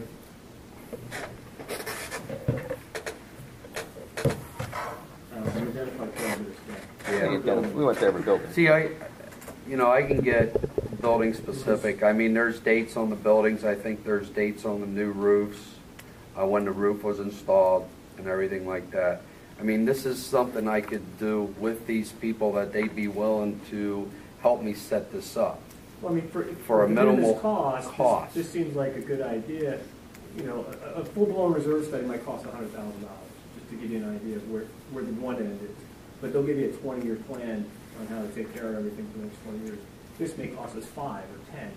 And so, you know, it's just how useful will this thing be in terms of helping us versus a full-blown plan? And then there's a cost-benefit analysis. Do we have the money to spend on a full-blown plan versus this one? This may be the easiest thing to do right off the bat to get a better handle on what our capital needs are, at least for the next couple of years. That's what I was thinking. With what I came up with there from the 10 to 16 or 10 to 18, whatever it was, along with something here with KCBA, I don't think it would be the $100,000. But like I said, I could get someone for KCBA who built most of our buildings to give me a hand with it. I won't be able to do it all myself. I just don't have the time. Do you have any kind of projected cost? No, I don't. Oh, we could research that a little further. I can research this. I mean, this is just starting this out. Ken, what do you think in terms of the timeline you can start to put together? I mean, because you have a pretty good handle on what our capital needs are. And I think as far as the Finance Committee is concerned, one of our priorities is, you know, we would like to be able to make a recommendation to the board regarding this $900,000 that we received back from the state that has to be used towards either capital improvements and or it can be used one time for debt service payment on the capital money that we raised. So I know some board members would like to use that $900,000 to bridge the current budget deficit that we have and use that exclusively for that. There may be others that don't want to use it at all. They just want to put it all in capital reserves. But without knowing what our capital needs are going to be over the next couple of years and how we're going to fund those needs, it's hard for the board to make an informed decision what's the best way to deploy that $900,000. So I guess from the Finance Committee standpoint, that's something we'd like to address and be able to get at least a recommendation to the board. The board can do with it as it will, but at least get the recommendation to the board of, hey, look, if it was up to us, this is the way we see the best use of that $900,000. And so whether it's all towards, you know, capital reserves or it's zero or there's some hybrid in between of, well, we need to put some money aside in capital reserves because these are the reasons why, we need to fund these projects coming up, and the rest of it, maybe we don't necessarily need. I don't know what the answer to that is. Well, obviously that could change if all of a sudden Trimco says, hey, we need a high school roof. Look, everything or changes. The chiller, obviously we have this expense, obviously going to go through with VEC. Look, so that's going to take, that could take it all. Yet, as of last month, $477,000 in capital reserves. Okay? We're not Correct. funding our capital reserves at all in No. any of our operating budgets. We put $0 into our capital reserves. The only way we funded our capital reserves over the years was if we overfunded our general fund balance and we exceeded the 8% cap, then the additional money went into capital reserves. And so the problem I see is you got 3 chillers at $150,000 a piece. That's $450,000 over the next few years. You just ate up your capital Correct. reserves without even any other consideration of anything else out Right. there. So there's clearly, we need to plan prudently. Well, like I said before, we might not forward. have the funds to even go forth to set aside. Obviously, we're going to, I think, anything to survive at this point. Obviously, these issues with the roof and chillers are that could take it all. Obviously, Ken does have, seems to be a surplus occasionally, and as we discussed in the past, I think we'd like to see some of that surplus go into the capital reserve, and I think we need to bring that, and I will bring that to board approval to see if that can happen. Obviously, like I said, Kenny seems to be the only department that has been band-aiding a lot of things over the years, but like you said last year, things might not be as good, and right now he's running out of parts, and it's all new now, right? Can't get no more compressors out of United out back, It's done. So I think. Is there a list at least of the high priority ones that you've identified? We know. Yeah, I could get a list together of the high priority ones. I mean, obviously APC shouldn't be. I mean, this basically right now, AIC building was built in basically 2001. So right now it's 11, 12 years old. 15 years, we're going to have to start looking at compressors and heat pumps. They're going to start to fail. That's the big item there. MEC. Based on age, not based on its current. Just based on age. Mm-hmm. Just based on age. And we do the compressor changes ourselves. It's not a wholesale heat pump change. We will, recover the refrigerant in it and do the compressor changes ourselves, which saves us tons of money. MEC, just regular routine maintenance there. That's our geothermal building. Basically built in 2008. So you can put 15 years on them water source heat pumps.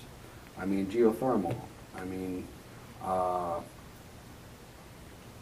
think the issue is, I put together a building schedule, when the buildings were built and where we are today.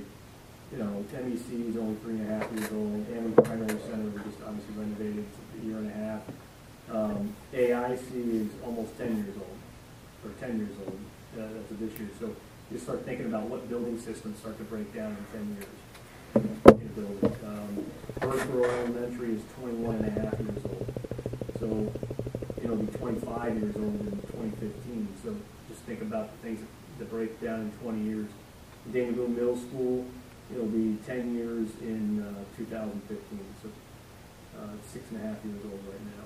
Daniel Boone High School, 46 years old. There's a myriad of different things up there that may need to be addressed. well, the high school, as far as the annex, we did that renovation on that. Was done in '98, but even then, you're still in 1998. It's still 14 years. The new high school was built in '98. We just renovated with the ESCO project, the annex in 2009. That was done. Right. Well, the high school brings its own challenges regardless.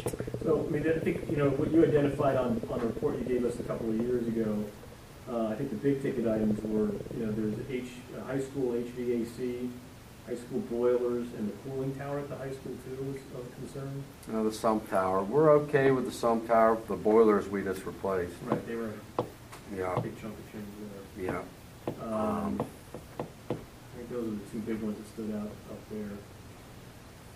Again, I think it would be nice to say, here's what's likely to fail based on its usefulness, you know, it's outlived its usefulness versus what's failing on you now that you know is going to be a problem. Just so we can have. I mean, like sometimes we have warning, a obviously, priority sometimes you system in don't. place. But obviously, you have a pretty good indicator on, Yeah, I can come up with the big ticket items and ballpark it. that should be enough to scare us. Well, you can have to, yeah. Question. I have a question on the form, and it's a stupid question, but I understand one, currently critical, two, potentially critical, necessary. What's four recommended mean? Where does that fit? This is just a sample form, What does Tom. something recommended mean?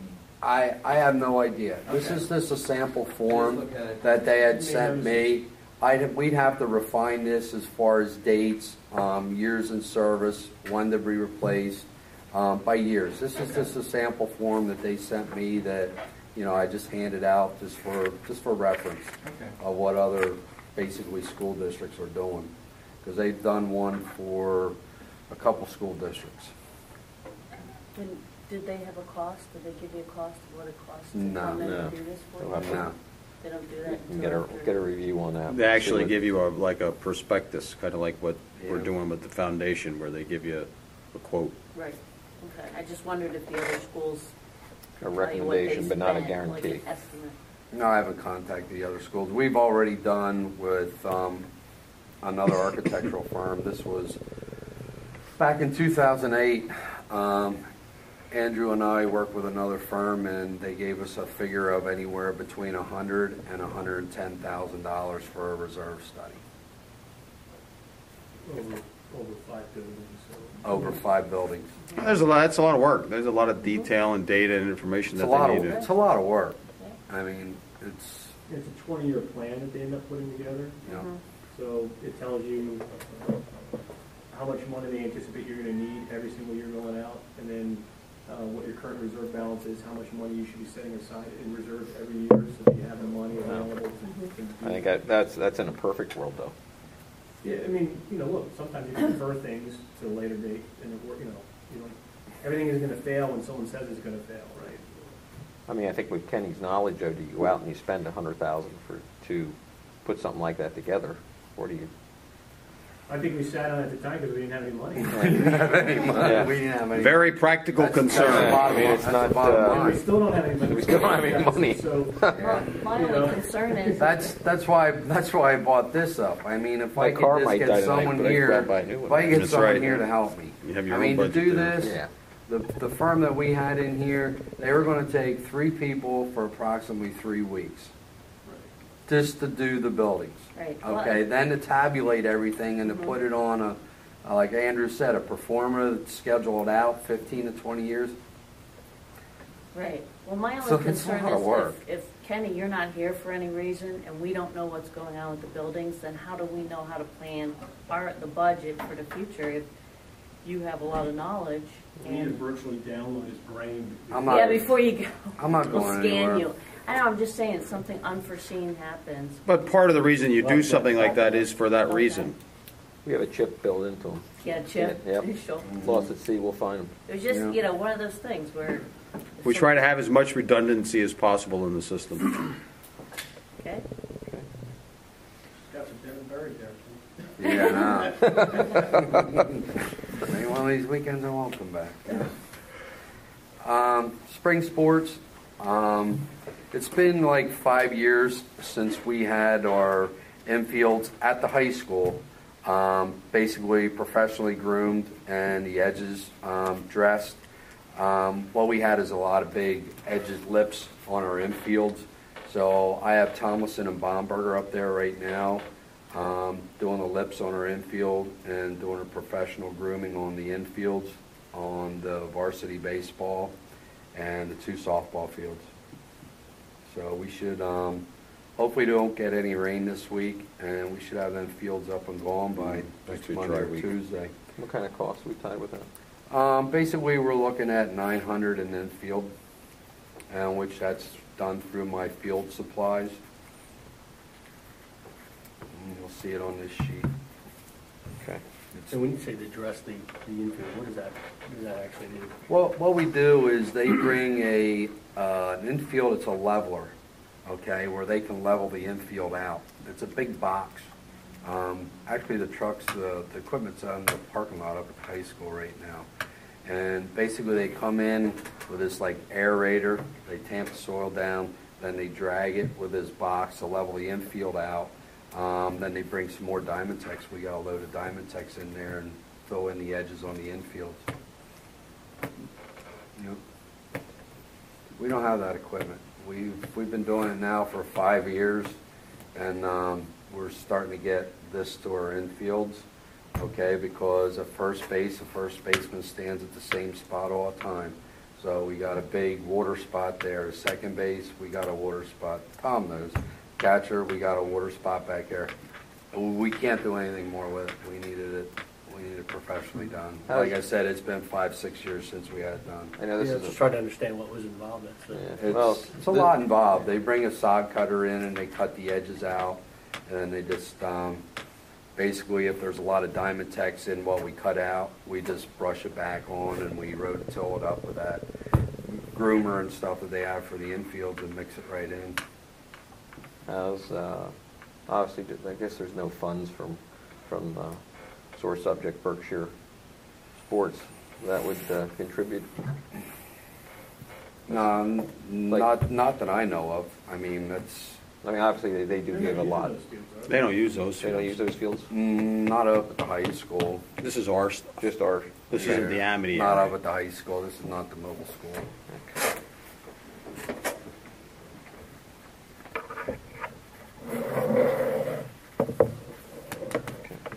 That'll be brought up. Yep.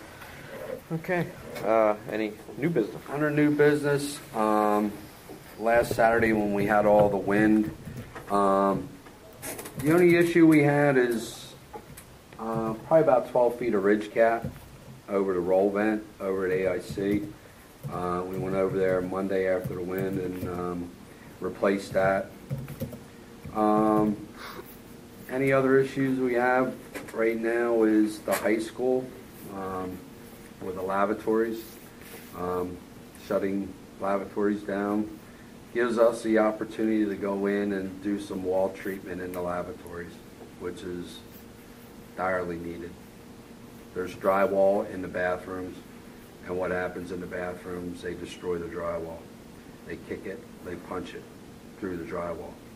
So this will give us the opportunity to get in there with these facilities shut down and do some repair work in there. What I like to do is, I got a price quote from, actually Sherwin-Williams now participates in CoStars. It's a product called, let me bring it up here, CoreGuard. You ever deal with this, Andrew? Basically it's a wall covering, and it comes in different thicknesses, 28 thousandths, 40 thousandths, and 60 thousandths. It comes with 4x8 sheets that we'd be able to take this in and put it over the drywall, which would give us a lot more protection in the bathrooms. Is it flammable? Not that I know of. Not that I know of. Everything burns at a certain heat. Yeah. At the heat level that you would get from a cigarette lighter. Oh no, it'll score it. That's a good question. It's basically Good question. It's basically a cheap alternative to any type of FRP that you would put on the walls. Is that FRP? Fiberglass reinforced plywood. Okay. So, this is the best thing we can do right now. But we're capitalizing on our increased security measures for the time being to double up and get some work done. And basically, for a 28,000 sheet, for a 4x8 sheet, basically we're looking at $60 a sheet, which is a minimal cost to put it in the restaurant. And they make corners, inside corners, handrails, all sorts of stuff. So, and that's CoStar pricing. Just corner caps, all that. Everything. Clear? Something you paint with? Basically, no. It comes in Different colors. about 40 different colors. Think of like a little sheet of water or something like this. But it's mostly all plastic. You know, all hard plastic, like you see in the lavatories, like down at the link and stuff like that. So all they can do is just carve their name into it. Well, they can mess it Well, up. if they It's just- bring a knife into school, they're going to carve their name into it, but hopefully they don't Key. bring a knife. Yeah. Key. I don't think a key's going to do it, to be honest with you. It's going to scratch it. It's going to scratch FRP, but But you know. it sounds Is like it pretty. going to cost you more to repair it if someone does damage it than it would if you just repaired a piece of drywall? Well, it's going to make cleaning and sanitizing the bathrooms a heck of a lot easier with putting this on the wall. I mean, right now, how do you sanitize drywall without painting it every year? And there's so many coats of paint on that drywall in them second floor bathrooms. It's ridiculous. I mean, the Goodwill kids come there every year and they're painting the bathrooms because basically, like I said, how do you really sanitize drywall? You know. What's your cost per bathroom? You have an average? I didn't get one. I just got this today as far as the cost on it, since I knew we were going to Oh, so this is just be the shutting. walls. Yeah, I want to take advantage. If we're going to do this, I mean, I'm going to take advantage while they're shut down and do something with the restrooms when we can. You're talking probably, what, 10 sheets per? The one outside down from the cafeteria, that's fairly. Well, down from the cafeteria, that has tile on the walls up to about 6 foot. That's, Okay. you know what I mean? That's the only bathroom with tile in it in that building. The rest of the bathrooms down on the west end and on the second floor in the west and east end is all drywall. How many bathrooms are closed down right now? There's one restroom for one gang restroom in the high school for boys, one gang restroom for the girls, and the B lab in the annex is open, girls and boys. So 2 are shut down? Yes. So you replace both of those? Two are shut down in each building, yes. We'd start at the high school, that's where the drywall is. The annex is all tile. So if you're looking at $600 per bathroom? Probably somewhere around there. Do you want to use this out of your general? Mm-hmm. Yep. Just so we can get this done? Yes, I do. Okay. No objection to the board? I think it's a worthwhile investment. Okay. If you do drywall like I do drywall, you save a lot of money. Well, That's our feeling. It's something we wanted to do for a long time, but we never got really the time to do it. I think now that they're shut down, now's the time. And we may eventually, I mean, that's a whole other conversation, that's a security conversation, reopen them, but Right. for the foreseeable near future, we need to put the clamps down for a little while You're here. just going to go floor to ceiling? Mm-hmm. Yep. So the ceiling will still be drywall? Ceilings, drop ceiling. Drop Drop ceiling. ceiling like this? What do they have that in stock? They don't have it in stock. They can order it like 2 to 3 days through Sherwin-Williams, and they're co-stars. So you get state pricing on it. Okay. Ground issues, stadium security.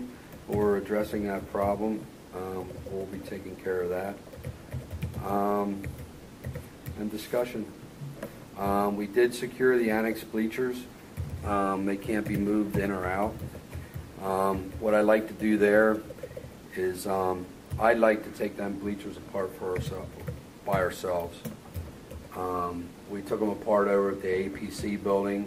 We're still using the wood from the bleachers for different things. You just scrap out the. Or just scrap out the metal. So those shut down, Kenny? Yeah, they're shut down. Okay. Yeah. And the middle school roof at the student store, I have a certain part of that with some ice and water over it right now. And The last rain, it did not leak, so we're getting closer on that leak. So.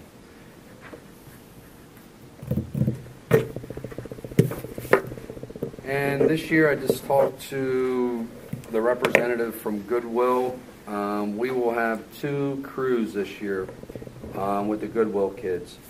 One crew will be at the high school, and one crew will be at the Birdsboro Elementary Center. Now, they have a new criteria this year that I have to meet with her on. They need mapping done and job description done, what the kids are going to be doing, and basically where they're going to be at in the building and working in the building. So I will meet with her this Wednesday on mapping out some job descriptions for the kids. Well, we should have in each crew, we should have 8 kids to a crew, so we'll have 16 Goodwill kids this year. That's they're funded by grant money.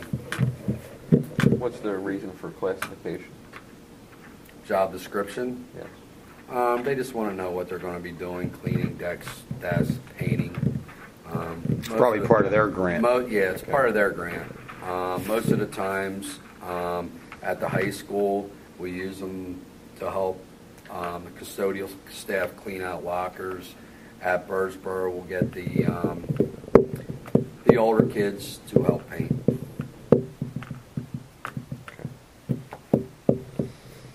Okay. Questions? Any public questions? Public discussion? What's going at the high school with getting kids in? And How's it going? as far as, the extra security and all that stuff. Well, given that it's only 3 days old, it got a little better from day 1 to day 2. We're hoping that tomorrow. It's going a lot better. Actually, It's going a lot better. surprisingly so. So tomorrow's another day. We'll certainly keep you updated. I think at some point, and we'll just bring this to the full board, we may be coming forward with the concept of having portable metal wanding devices to help expedite that whole process. Might have been something we should have done a long time ago anyway. So maybe we've had our hand played for us. Have there been any conversations with the kids themselves? Friday morning, we met with the entire school. Separate meeting for each group of students. Went over very well until we got to the seniors. They, for some reason, got a little indignant that we called them in to talk to them, but we got that squared away pretty quick. Met the whole staff this morning. Kind of gave them the same update. They were very supportive. So people are kind of watching now, to see what happens. So we're trying to just be as vigilant, as diligent, and reasonable as possible all at one time. It's not very easy. Yeah, I don't want to talk too fast and knock on wood, but I think you guys did a great job. Well, thank you. We'll knock on wood and just let it pass. We hope we'll just keep vigilant and do what we need to do. It's a tough situation. Tough situation. Little inconvenience is better than. Well, my catchphrase has become safety over convenience. End of story. So we'll.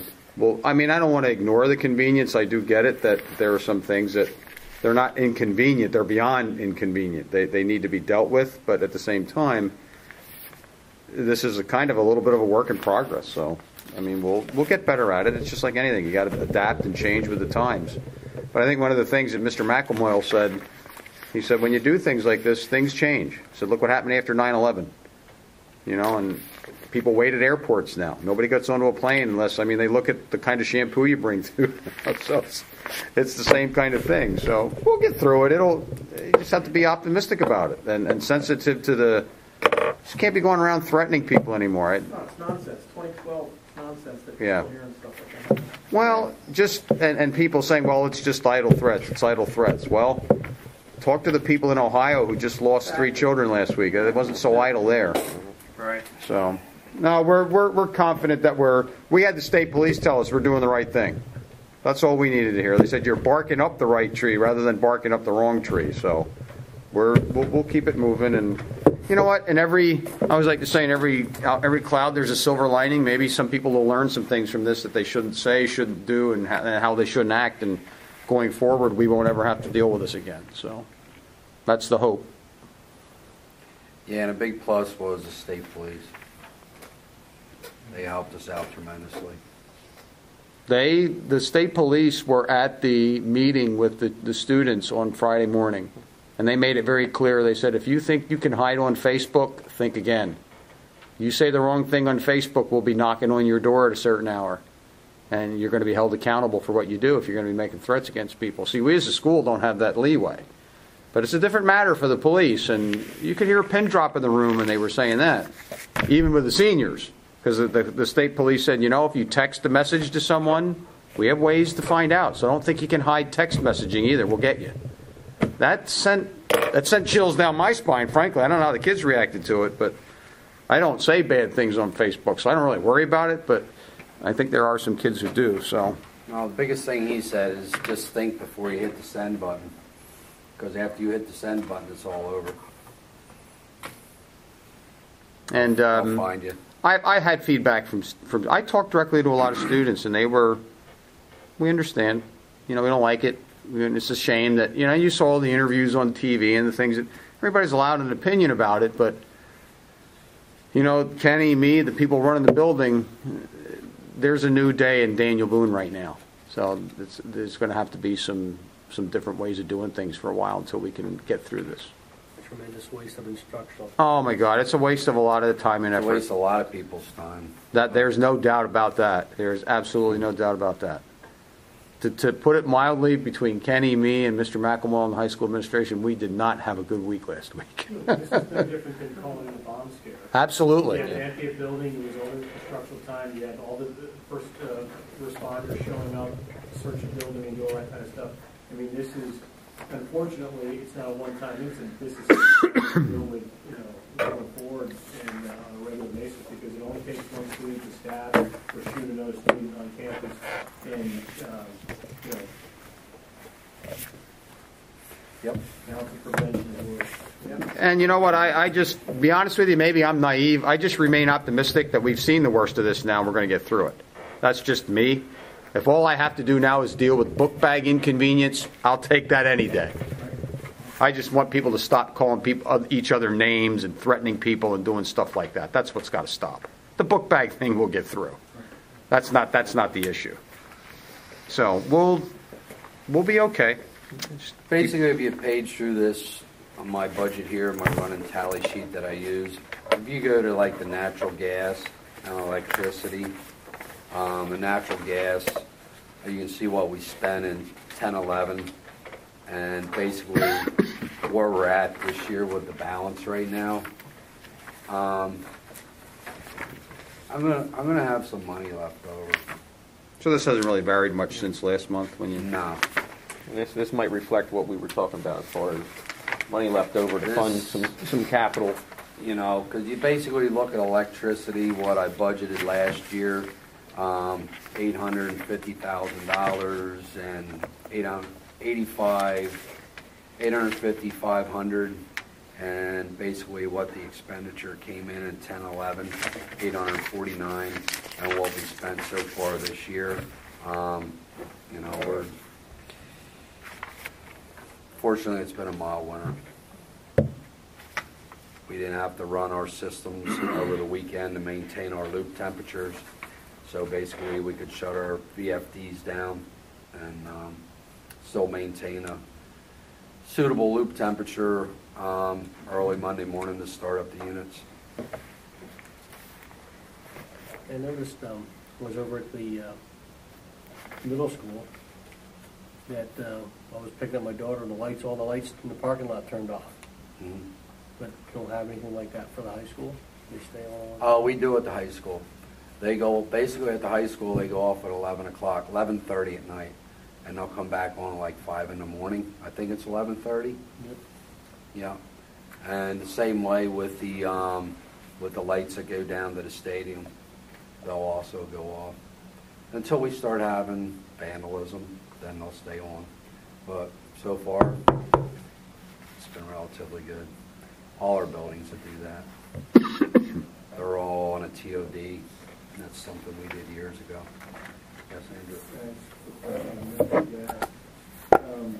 You did budget for 12-13 low and a couple of buildings, APC, the middle school and high school in particular. Is that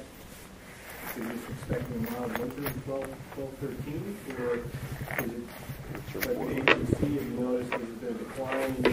Well, at APC, we better, because we just put a brand new boiler in there. We put that nice condensing boiler in there. At the high school, we have much more efficient boilers there. And at the middle school, yeah, we're trimming back a little bit. We're trying to cut as much. Improvements that you made, you're anticipating these, where you're saying, hey, well, look, we're going to make cuts somewhere, so we're going to here. Basically, the bottom line, as long as I can maintain that 50-degree loop temperature on a Monday morning when we start up, so I don't have to run, the equipment during the weekends, that's what my plan is, and that's what we're shooting. But that's what he's been monitoring, obviously, especially at the high school with the boilers, where actually you had to drop your core temperature, correct? 10 degrees. Yep. So. So. You think diesel is good? You got $8 grand and $20 grand from diesel and gasoline, is that? We're going to be. About oil prices going up. We're going to be close. We're going to be close. We'll be able to do it. 25 cents a gallon cheaper in Jersey. It's 30 cents in Delaware. Yeah, but that affects you. Yeah. I just have one question. Did you resolve the problem or the issue we had with the trailer, with the band and all of that? Yes. It's all Just resolved? waiting for the registration Okay. card. Yeah, we put new brakes on it, tires. They said the brakes didn't need it. No, they didn't need it, but we got new ones anyway. Yeah. Kept them for spares. We kept them for spares. Yeah. Kept them for spares. Basically, there's a lot of rust up in the wheel wells. We fixed the rust up in the wheel wells of the trailer. So we're good to go. Now they have a spare. No spare yet. We were just talking about that before the meeting. I know a friend of mine at C&J's, so we're going to plead, see if we can get a donated spare tire, because we have the rim already. It's just got a shredded tire on it. Sure, put the name on the side to get you 2 tires. That's right. Small price to pay. I'm going to try talking to Paul. He actually knows the father, Skip. Skip, yeah. So Well, I'll get down. we'll lay down thick and see what we can do. I'll get down to Joey Horner. I'll get a tire real quick. Okay. With that? Hey, Ken, real quick, why don't you budget anything for snow plowing for Birdsboro or the middle school or Monocacy? Because we do them buildings. But then you've got a variance that you spent money. Yeah, that So was why in 12-13? that was that right there for the snow plowing. When basically we broke that out right there, the negative 589. That was for cindering and salting this year. Do you think you're going to need that for 12-13 because you got it at 0 again? Yeah, I know. That's just my way of budget coding, the way I budget coded it. So I'll end up transferring money into that. So I really budget coded that wrong. It should have been in another building, but it came up there, so I got to transfer basically money from the other account to there to get that 0. Move that out of there.